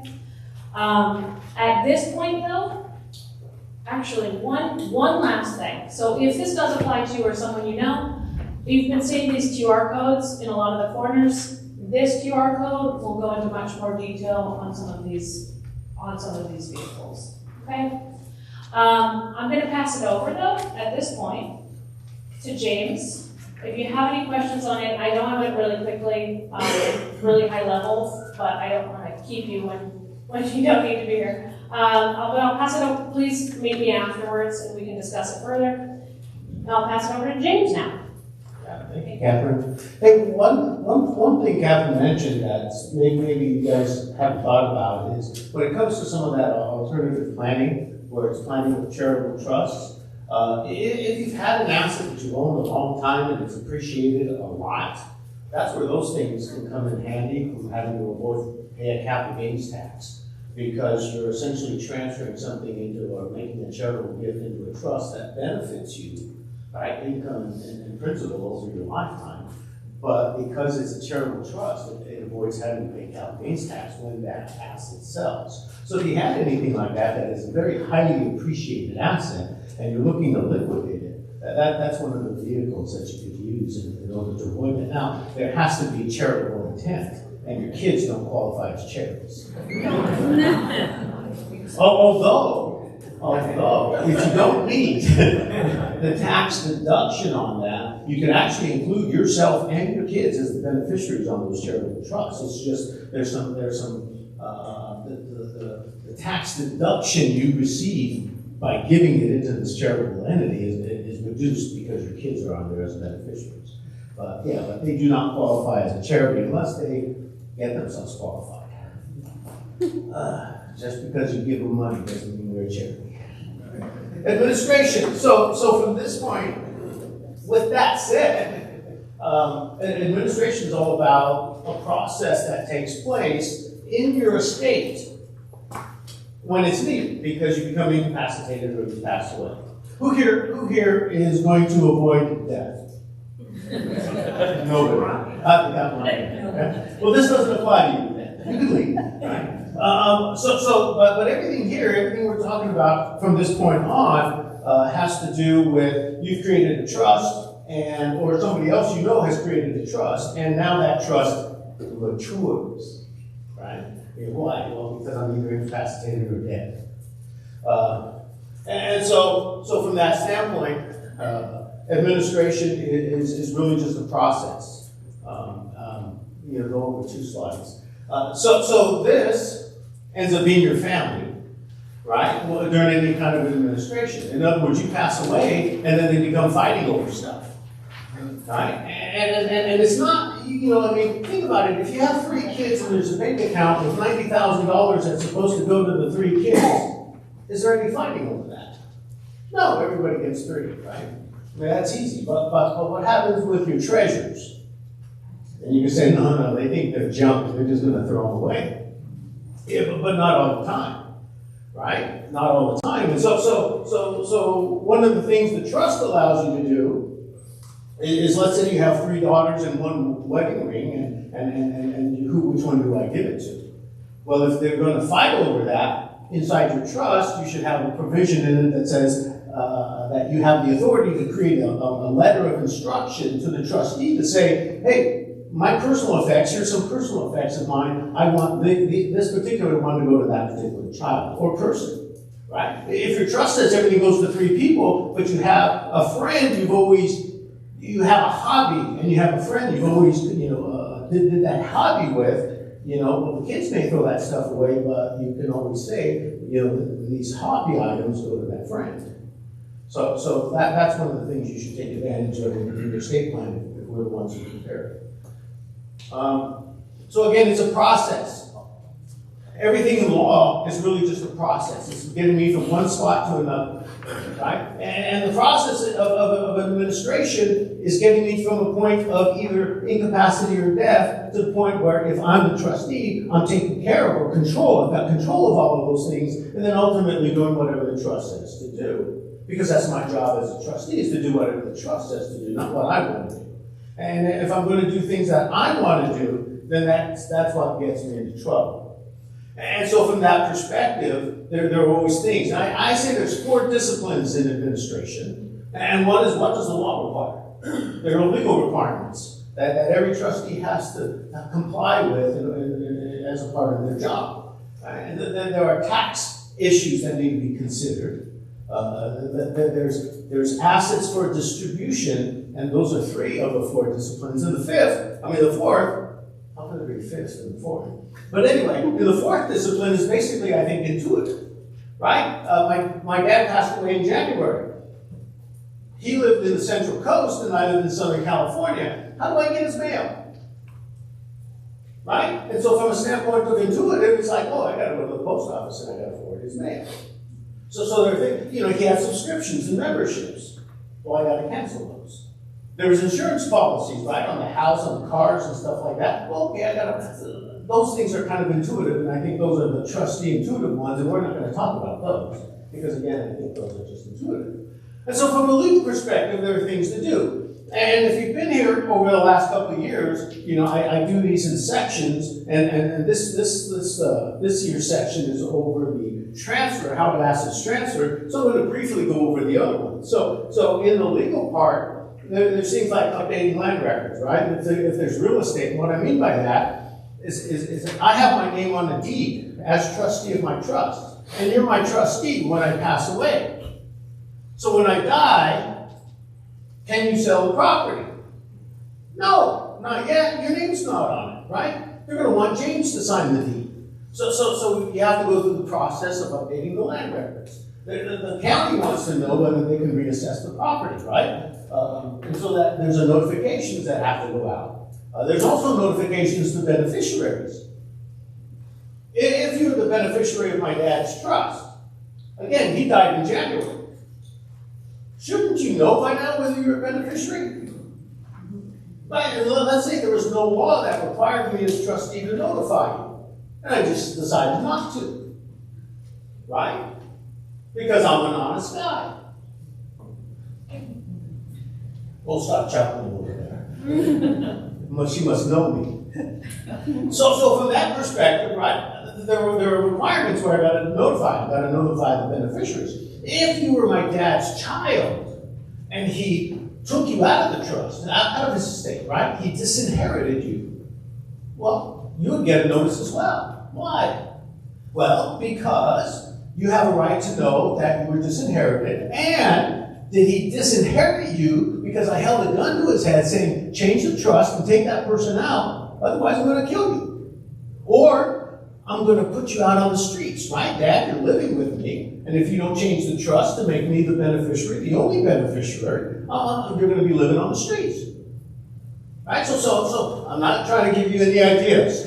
All right? So from that perspective, if you want some ideas, come talk to me afterwards. But from that perspective, right?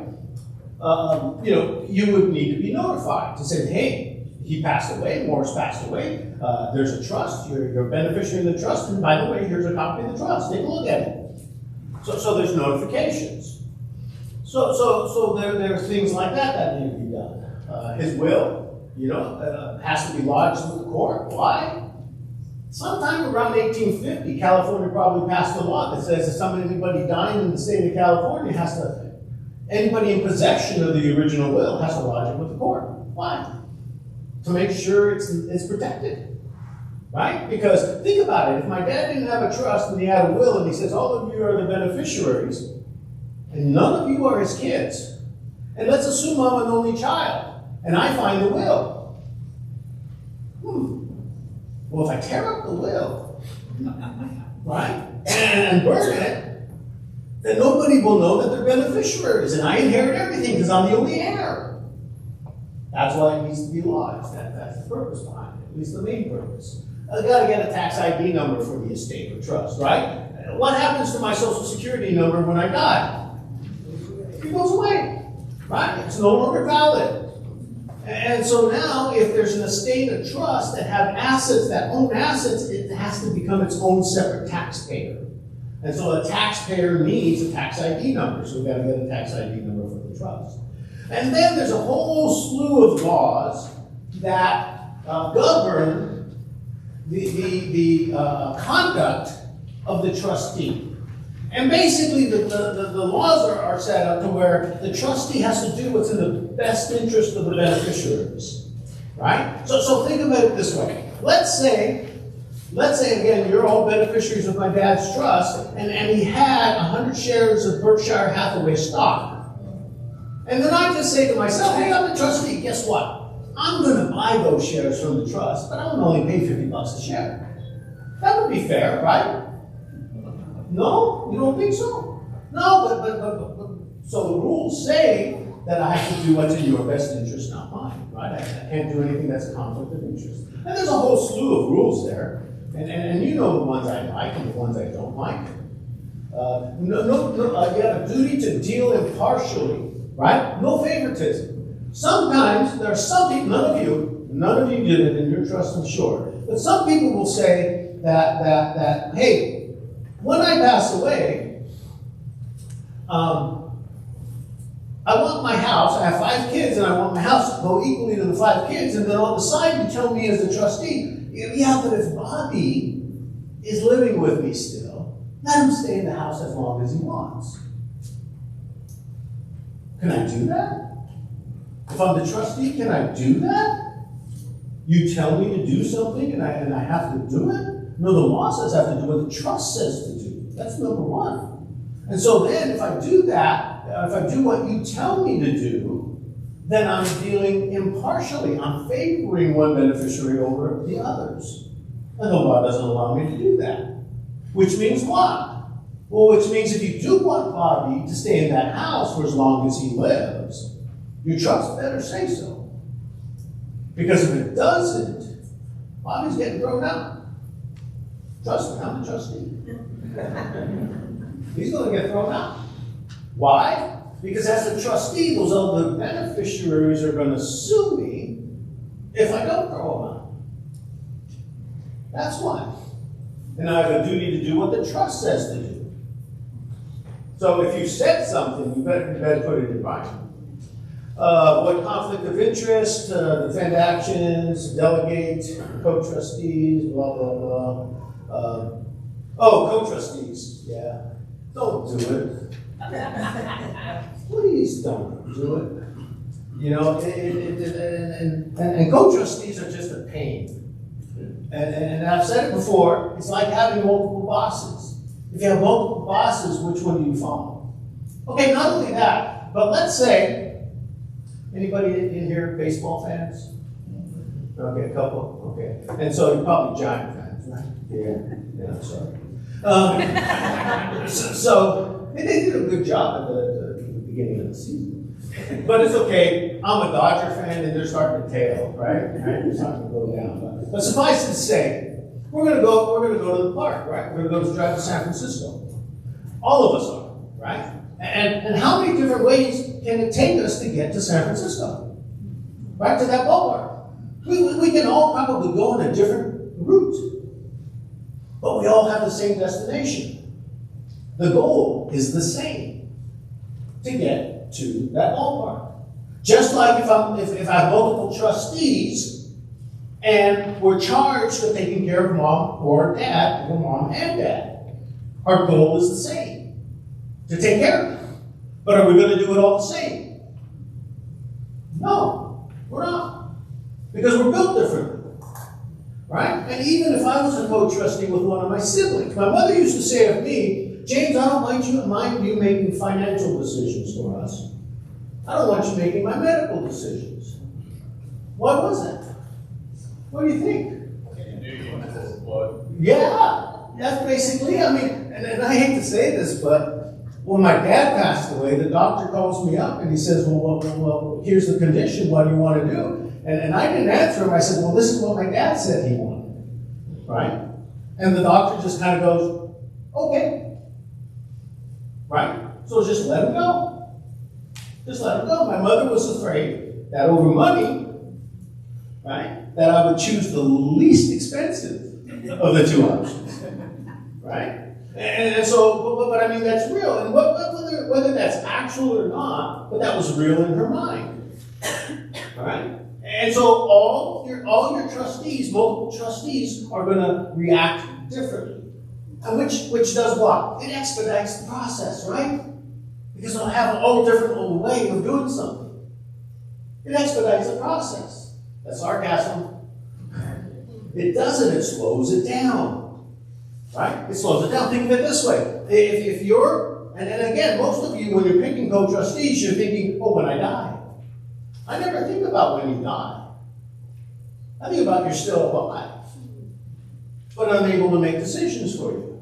So let me ask you right now, with you having your capacity, your ability to think for yourself right now, if you have co-trustees on your trust, would you be willing to let them serve as your trustee right now and you step away? And most of you, if you're honest with yourselves, you would say, no way. Mm-hmm. No way. And so from that standpoint, trustees, co-trustees, just get in the way. Change it. It's my suggestion. You're the boss. Remember that. You're the boss. You do what you want to do, but I'm telling you, it's not necessarily the right way. And if you're worried about kids fighting, then pick somebody who's not one of the kids. They're professionals who do this. Too much information, you can ask that again. Thank you.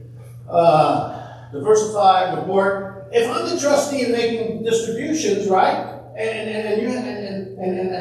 I've showed you, hey, dad passed away, there's a couple $1 million in there, and at the end, and that's all you hear. And at the end, I hand you the check. I say, here's your check. You guys will be okay with that, right? Right? No, but you trust me, right? Look at no. But that's the point. The point is, I as a trustee and your trustees have an absolute obligation to show the beneficiaries what I've done with the money, how I've spent it. So there's duties to report. It is not optional. It's mandatory. I have to do it as a trustee. So So, yeah, being a trustee is not necessarily, you know, it's a job. The trustees should get paid too. I believe they should. Oh, yeah. You're on 5. Okay, tax returns. I'm going to taxes. What was the usual amount of trustee pay? What is the generally agreed? There is no generally agreed. Both the law and the trust says reasonable. So, yeah, exactly. Shrug your shoulders. What does that mean? Yeah. And so I just tell people with trustees fees, keep track of your time. You know, and you can charge an hourly rate for everything you do. In administering my dad's estate, I probably have about between a little over 200 hours. Because as what I do for a living, I have to track my time all the time, so tracking my time is very easy. But think about it, 200 hours. So did you charge your attorney fee or did you charge? Oh no, I'm not charging the attorney fee. I'm trying to understand what. No. They're like, if I was a professional trustee, I mean, I can be as a lawyer, but if somebody's a professional trustee, they're gonna charge $100, $200 an hour if they're a fiduciary. If it's a company, if it's a trust company, you know, like a bank or something like that, they're probably gonna charge a percentage, 1%, 2%, 3%, or 0.5%, it depends on the value of the estate. And there's gonna be a minimum. Most of the big trustee companies won't take estates less than $3 or $4 million, right? And if there's any real estate in there, they're just going to sell it all and stuff like that, because they make money off of investments. But the courts are always saying it's reasonable. So if you go into a court and say, I'm taking the $10,000, and the court's looking at it, the court's going to say, well, why is that reasonable? Maybe you didn't have to do anything. Maybe it only took you 3 hours to administer this estate. 10,000 for 3 hours is unreasonable. So yeah. So the law and the trust, I'll say reasonable. So income tax returns. So there's my personal return, right? If I die in May, then there has to be a return from January through my date of death, and that's my last personal return. And then the trust or the estate has to file returns. So those returns, of course, get filed in the state. You know, my return doesn't get filed annually because after I die, I'm not earning any more income. But the trust or the estate will have additional returns every year until the trust distributes or even terminates. Estate tax returns, you heard a lot about that earlier. And so, you know, right now it's almost $14 million. So anybody who passes away with an estate in excess of $14 million would have to file an estate tax return. But that also includes what you gave away during your lifetime, remember? So if I made a gift of $100,000, you know, and my estate was, you know, $13,950,000, well, that $100,000 gets included into my estate, and now it's over $14 million, and I've got to file a return. Or not me, but my representative. Portability, you heard about that. That's, you know, between spouses. If one spouse passes away, that's important to keep in mind, you know, in the event something happens later on. Income tax basis. Well, if I buy something for $100 and I sell it for $300, is there a tax on that difference, that $200 difference? The answer is yes, capital gains, right? But on the other hand, if I buy something for $100 and I die and it's worth $300, and my estate or family sells it at $300, there is no tax. Because the law says there's a new basis equal to the fair market value of the asset as of my date of death. But it also goes, if I bought something for $500 and I died and it was worth $300, what's the basis? $300. So if the family says, well, we're going to wait for it to go back up to $500 and sell it, okay. Then they'll have to pay capital gains on that 200 increase. So basis goes both ways. It's just not up.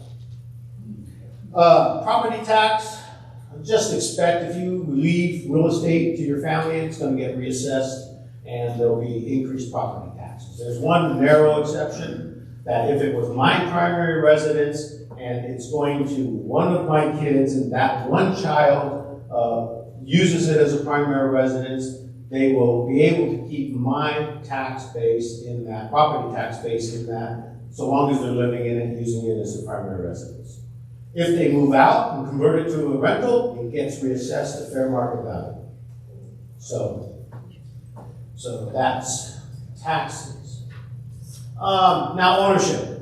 This is kind of where we're at now, and transferring. So everything about transferring assets depends on ownership. So there are different types of ownership, right? Sole ownership, you can own things solely in my name, jointly with somebody else, used as community or separate. Transfer on death, right? So I have something in my name alone, but I have pay on death. So it goes to a beneficiary after I pass away. A beneficiary type accounts, like IRAs, 401ks. There's ownerships. I can own a property. I mean, a business, right? I can own think about it from this way. If I own stock, I own a business, right? Yeah, I do.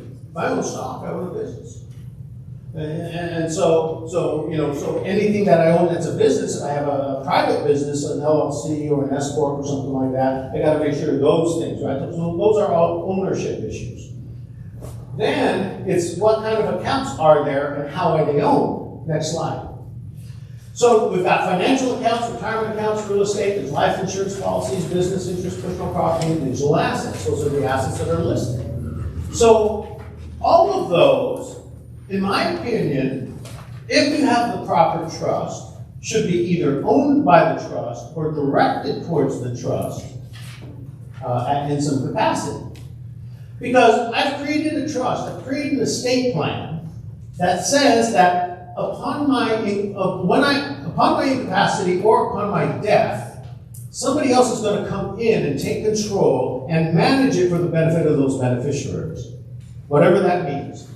Okay? Because managing it for the benefit of the beneficiary is going to mean a whole slew of things.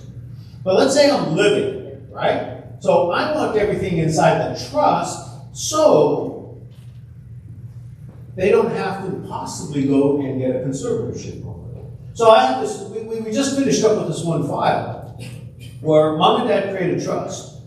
And for some reason, I haven't a clue why, the powers of attorney only named the spouses as agents. They didn't name any successors. So dad dies. The house, the property assets get split because it was an AP trust. It's split into his portion and her portion. And then there's, of course, a bunch of annuities and retirement accounts and things like that were in her name alone.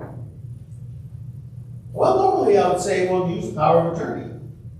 But there was no one named. So we had to go and get a conservatorship over those assets. So, I don't know, probably $30,000 or $35,000 later, $30,000 or $35,000 later, we have a conservatorship, and we're running those assets. And the conservator has the ability to manage those investments, the retirement accounts and things like that. So everything, right, is all about how it's directed. And those things weren't directed towards a trust or anything like that, or they didn't have any authority for anybody to act. So it just increased the time.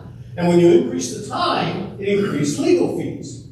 I'm not opposed to legal fees, by the way. I like them, at least when I'm earning them. All right, I don't like paying them, just like you don't. All right? But everything has to do with how is everything owned, right? So financial accounts, I have cash accounts, right? I have bank accounts, I have investment accounts. Those should be owned directly by your trust. You should not have any single account that is not in your trust. None. Right? No bank account, unless what? Unless I want that account to be owned by whoever I put on it. In other words, you have 5 kids, you have 5 beneficiaries in your trust, and you name one of them, put one of them on a joint account. That is outside the trust. So if there's $100,000 in that joint account when you die, that's going to that surviving joint tenant. It's not a trust asset. That surviving joint tenant does not and should not share that asset with the other beneficiaries. Why? Because they're making a taxable gift if they do. And they'd have to file gift tax returns that year.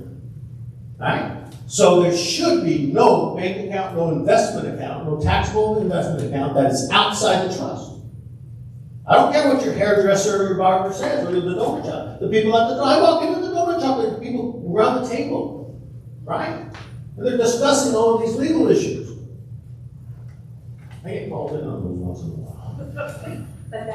But suffice it to say, right, everything should be owned by the trust. Retirement accounts, if your trust has been updated within the last couple of years, your trust could be the beneficiary of the retirement accounts.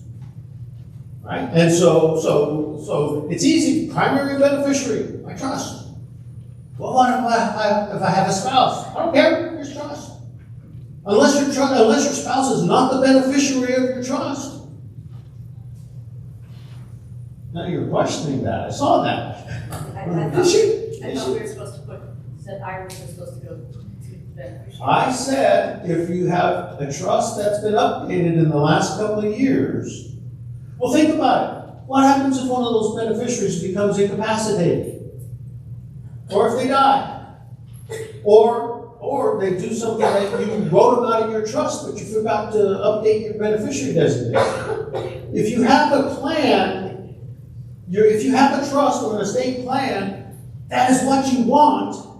Why should anything go outside the trust? Nothing should. Now, the only reason some things get diverted, like 401ks, is because the financial advisor you're talking to doesn't know what your trust says, and they shouldn't. Even if they read it, they probably wouldn't know. So there have been some, and one of the most dynamic parts of tax law are changes in retirement accounts. I mean, the tax law on retirement has probably changed 3 or 4 times over the last 10 years, 10, 15 years. Right? And so from that standpoint, but I have, let's put it this way. You asked why aren't the beneficiaries? My parents have 2 special needs daughters.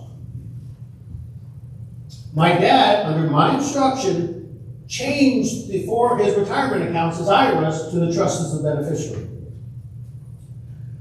When he died, I look in his records, and he gets a letter from the financial advisor telling him he shouldn't have his trust as the beneficiary. He should name his kids. Those 2 special needs kids get distributions from the IRA. That upset his plan. Listening to somebody that didn't have the authority, right, to make that decision or give that advice. Because he didn't know what was inside his trust. He made a general statement, made a general assumption that, oh, this goes this way because this is the way we do all of the others. And again, if you have a trust that's been updated with these retirement language within the past couple of years, have the trust as a beneficiary. It all flows through. Life insurance policies, the trust should be the beneficiary. Real estate, the trust should own it. Business interests, the trust should own those. Personal property, you sign a personal property assignment that transfers all your stuff, right? My wife says I don't have treasures. She says I have junk. So what's going to happen to my treasures, right? And you might think I have, because I have some Dodger memorabilia. That's junk, right? You know, but I have some of this stuff that you know, some other people might appreciate it, right? So she might throw it all away, but that's where my memorandum comes into play, right? You know, for an example, and you don't even have to ask your kids. I just listen and watch. I have pocket watches, and my son, who's now 24, likes to look at them, tinker over them in my mind. Who gets the pocket watches? My daughter went to Washington State University, and I go up there during Dad's weekend, and I have this leather jacket, and she would always comment, "Oh, I like this jacket." Who gets the jacket? It's those kinds of things. Pay attention. Pay attention to what your kids are looking at, what your kids are saying, what your grandkids are looking at, what your grandkids are saying. Pay attention. My mother had my kids and grandkids go around the house and make lists of things they were interested in so she can prioritize. If it's in a list and the trust allows it, that's fine. But we went into court one time because mom or dad put a Post-it on the back of stuff and put somebody's name on it. And she, I'm going to put this in those air quotes, gave it to them, but they never removed it from the house. And so these people wanted us to go into court for them to say, well, that was our stuff. Right? She gave it to us. And what did the judge say? No, she didn't. It was in her possession. If she gave it to you, you would have taken possession of it. So anything that's in your house isn't theirs. Even if there's a Post-it on the back of it. It isn't theirs. Because the Post-it could have been over there, and I moved it from over there to over here. Okay, digital assets, things like email accounts, Facebook accounts, and stuff like that. If you go on to some of those accounts, some of those accounts will allow you to name somebody to be a representative, to where they can close it down and stuff like that. In others, your trust and your powers of attorney have now language in it that allows somebody to be able to access that if you become incapacitated or pass away. Can Social Security benefits be put into a trust? No.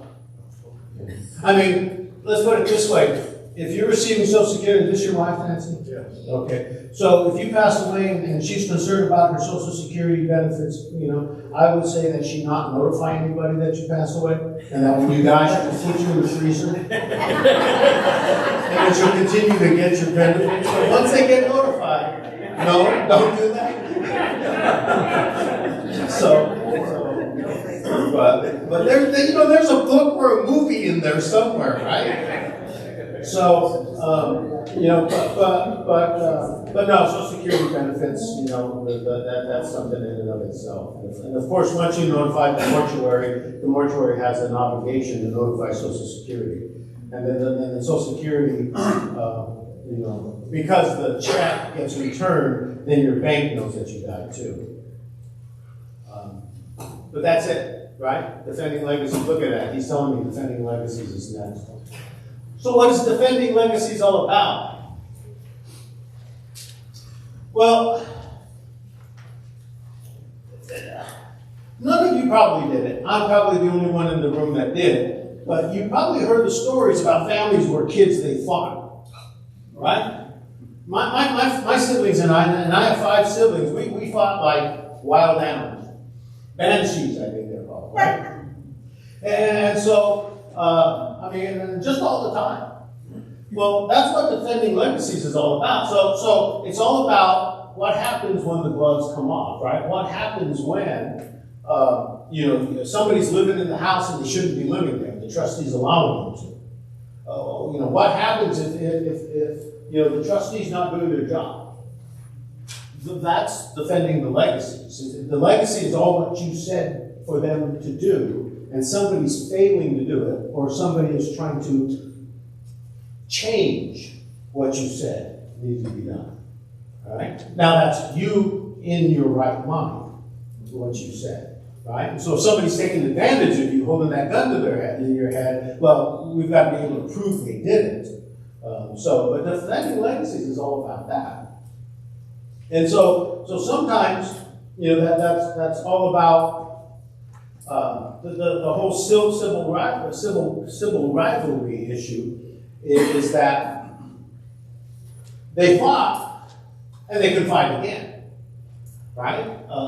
Again, it just depends on the circumstances. We've had sometimes the craziest things, Granted, there was a gold collection, but the value of the gold collection wasn't much. $10,000, $15,000, right? That's a lot, but it's not much. When you consider the value of the house, okay? But here, people are spending $30,000, $40,000, $50,000 over a $15,000 item. That's usually where the fights occur, in those types of things. Right? No, they want. So if I make, if I make toast right? If I make toast with my mother every Saturday morning when I'm growing up, right? And every Saturday morning, and now mom and dad passed away, that toaster's there. What do I want? The toaster, right? I'm number 4 of 6.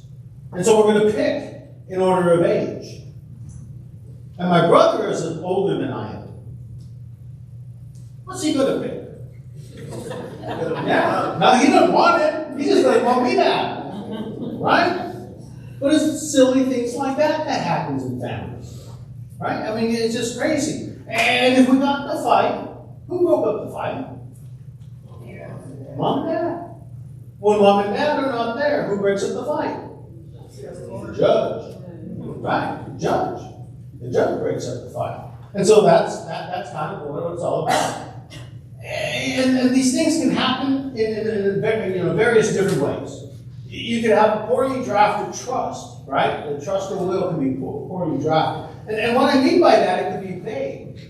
So we had at one time where this trust said, and we had to go into court for this, but the trust said that, that when we pass away, we want our estate to be distributed to our descendants. Who are your descendants? And no, descendants are more than just kids, and grandkids, and great-grandkids, and great-great-great-grandkids. All of them. And everybody swore, the kids swore that's not what was supposed to happen. Right? It was supposed to just go to the kids. But that's not what the trust said. So we had to go into court, right, and do that.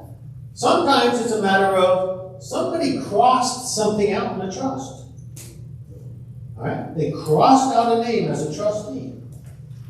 And so the person whose name was handwritten in with initials and the date, were signed in the date. All right? And I'm going to turn this around. I come to you. My name was written in the trust, handwritten in by the said board. And it's initialed and dated, or it's signed and dated.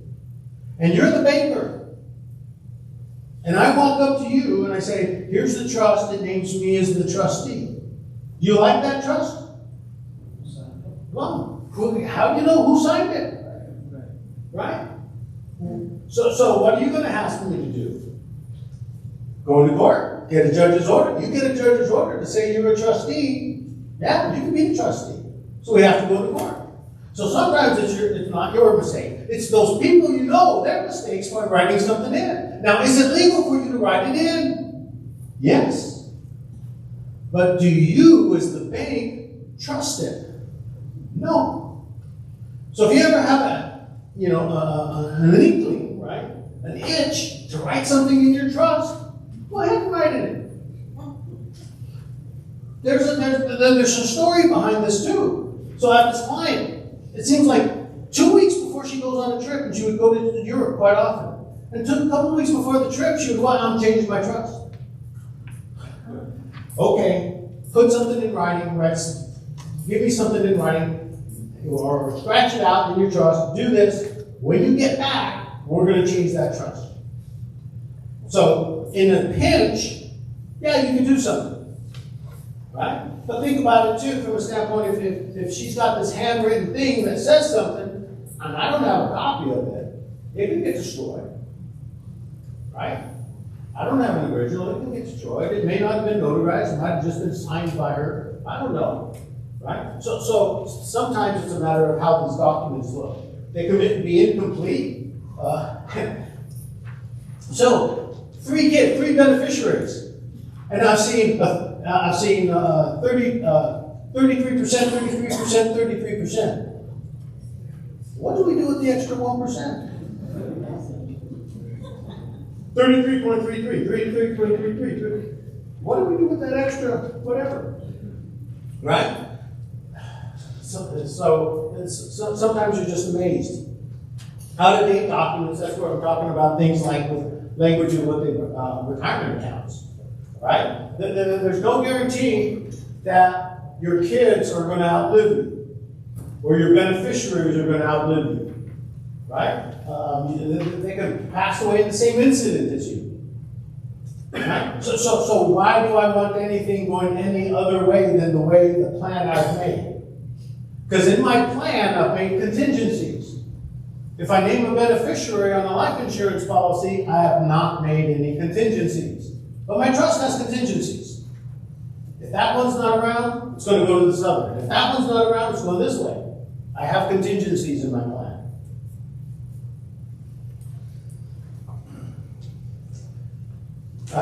Greedy children. None of yours.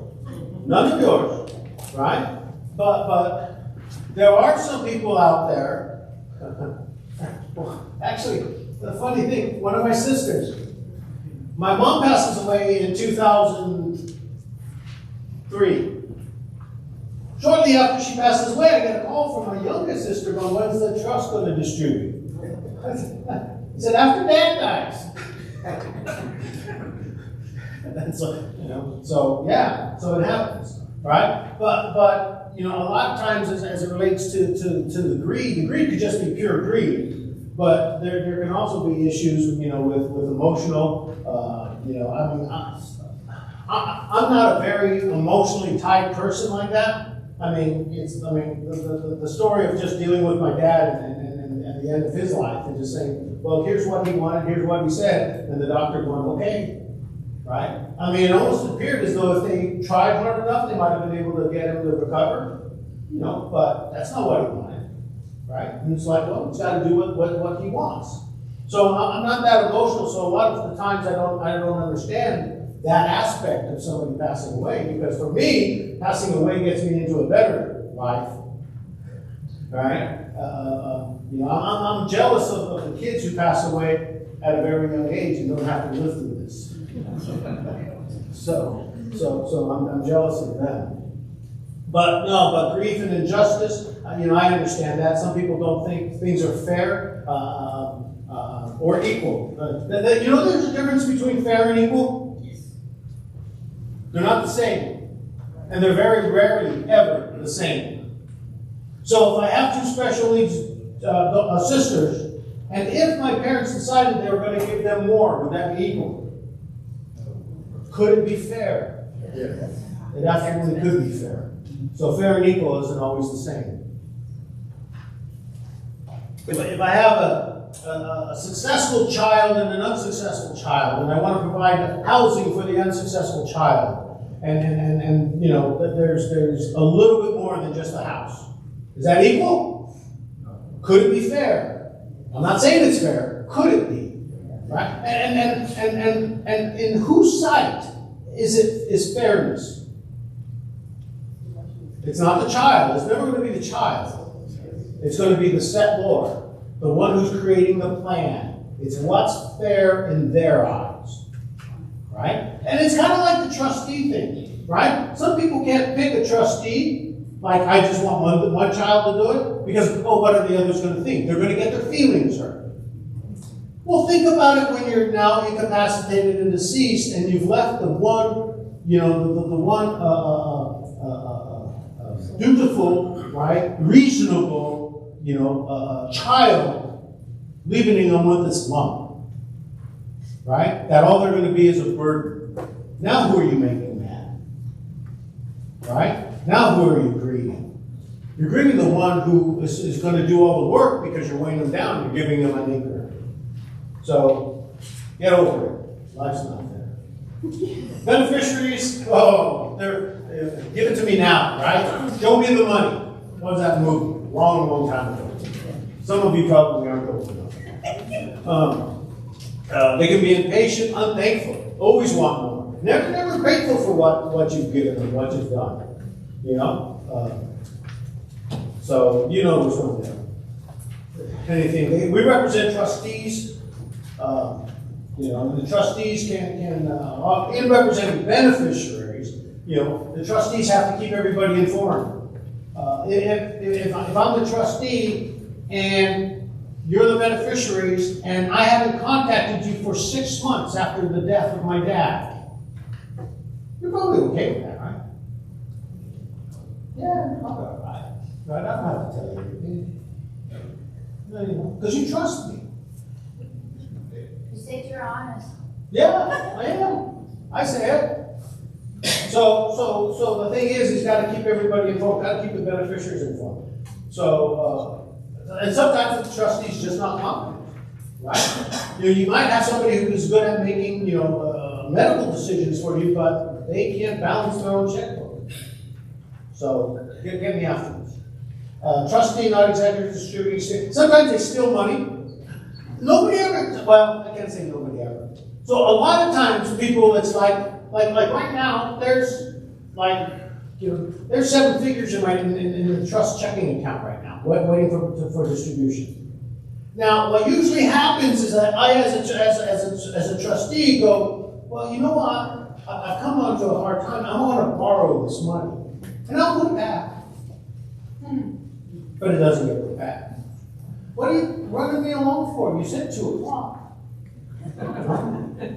All right. Trustees, not competent, right fit, not distributing, seeing. There are all kinds of things we do. Cases we handle. Contract disputes, elder abuse, personal injury, all kinds of things. Elaine, our litigator, if you have a case, an issue, something happens, give her a call. If she doesn't do it, or if our office doesn't do it, you'll find somebody who does it for you. So, and of course, the big part of this push here is making sure your trust is set up and making sure you have the right people as trustees so this doesn't have to happen. Right? Don't make choices on setting things up because you don't want to hurt anybody's feelings. Don't worry about it. There's one thing I remember learning this one time is you can never make me do anything. If you come up and punch me in the nose, I choose how I respond. You can never make me respond. I choose how to respond. So if you do something and I get mad at you, I'm choosing to get, you didn't do anything to make me mad. I chose to be mad. Those beneficiaries, those kids, those people you're naming, they're choosing a response. You're not making them respond. So you don't have that much power. Okay? So be careful who you choose and don't worry about how they respond. So that's all I got to say about that. Life is like a box of chocolates. So avoid litigation, keep your stuff updated, and put the right people. Who should you refer? Everybody. Hey, everybody. There's a whole list of people around there, a whole list of neighborhoods, churches, special interest groups, friends. We do little workshops, we do things online. But I look at it this way, is from my perspective, and you don't have to believe the same thing, that I believe that everybody who sits on the other side of the desk from me is appointed to be there by God. I believe in the sovereign God who's in control of all things, even who sits on the other side of the desk. Why they're there, I have no clue. It may be to be a client, maybe not. I had a situation a few years ago where somebody comes into me and he had a son that passed away in a motorcycle accident. The son had a motorcycle, a car, a bank account with a small amount in it, and gave him some advice, never became a client. If you know me, I tend not to be very, very serious in appointments. All right? You might know me. All right? And it's not out of disrespect and it's not out of seriousness. But life is funny. Life is humorous. There's all kinds of humor in life.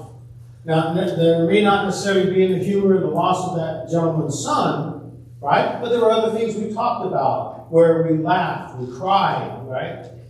At the end of the meeting, he gets up, we shake hands, we hug. And he says, you know, James, I haven't laughed in 4 months. who's to say that wasn't the reason why he was there? That's the reason why he's there. So from that standpoint, right, refer them all. If they're supposed to be a client, they will become a client. If they're not, they won't. We don't control that. I'm pretty much done anyway. I broke it. So there's still opportunities to make an appointment. One of the things you've got to remember is that you've heard a whole bunch of, ooh, there's an echo now. Hello.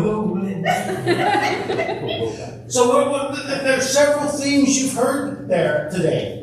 I mean, I can probably list a half a dozen of things I said that should have your feet moving, going, I've got to make an appointment out there to see whether this stuff is here.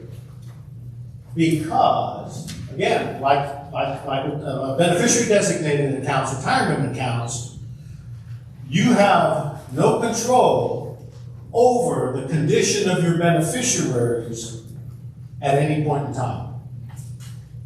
And so that condition can change in a moment's notice, right?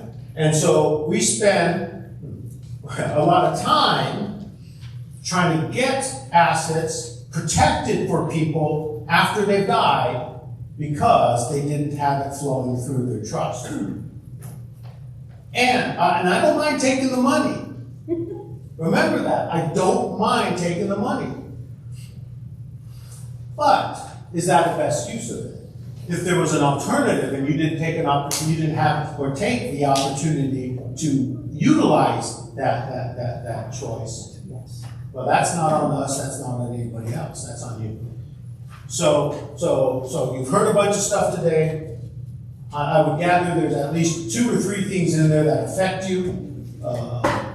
Go out and make an appointment so we can help you.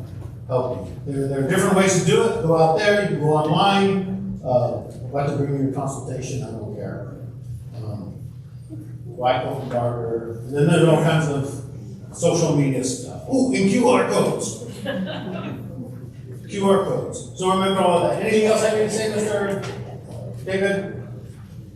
Thank you. I need to say thank you. Thank you. Thank you. Thank you.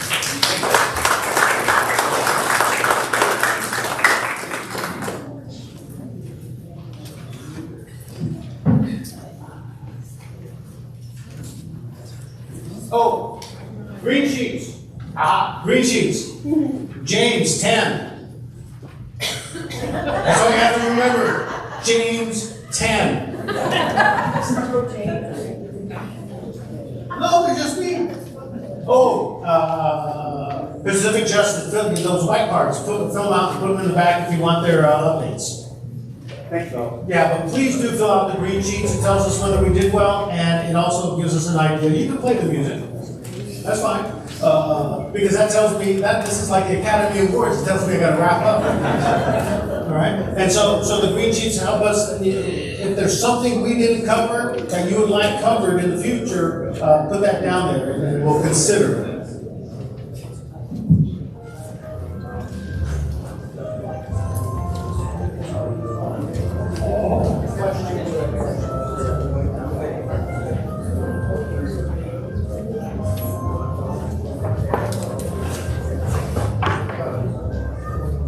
Okay, thank you.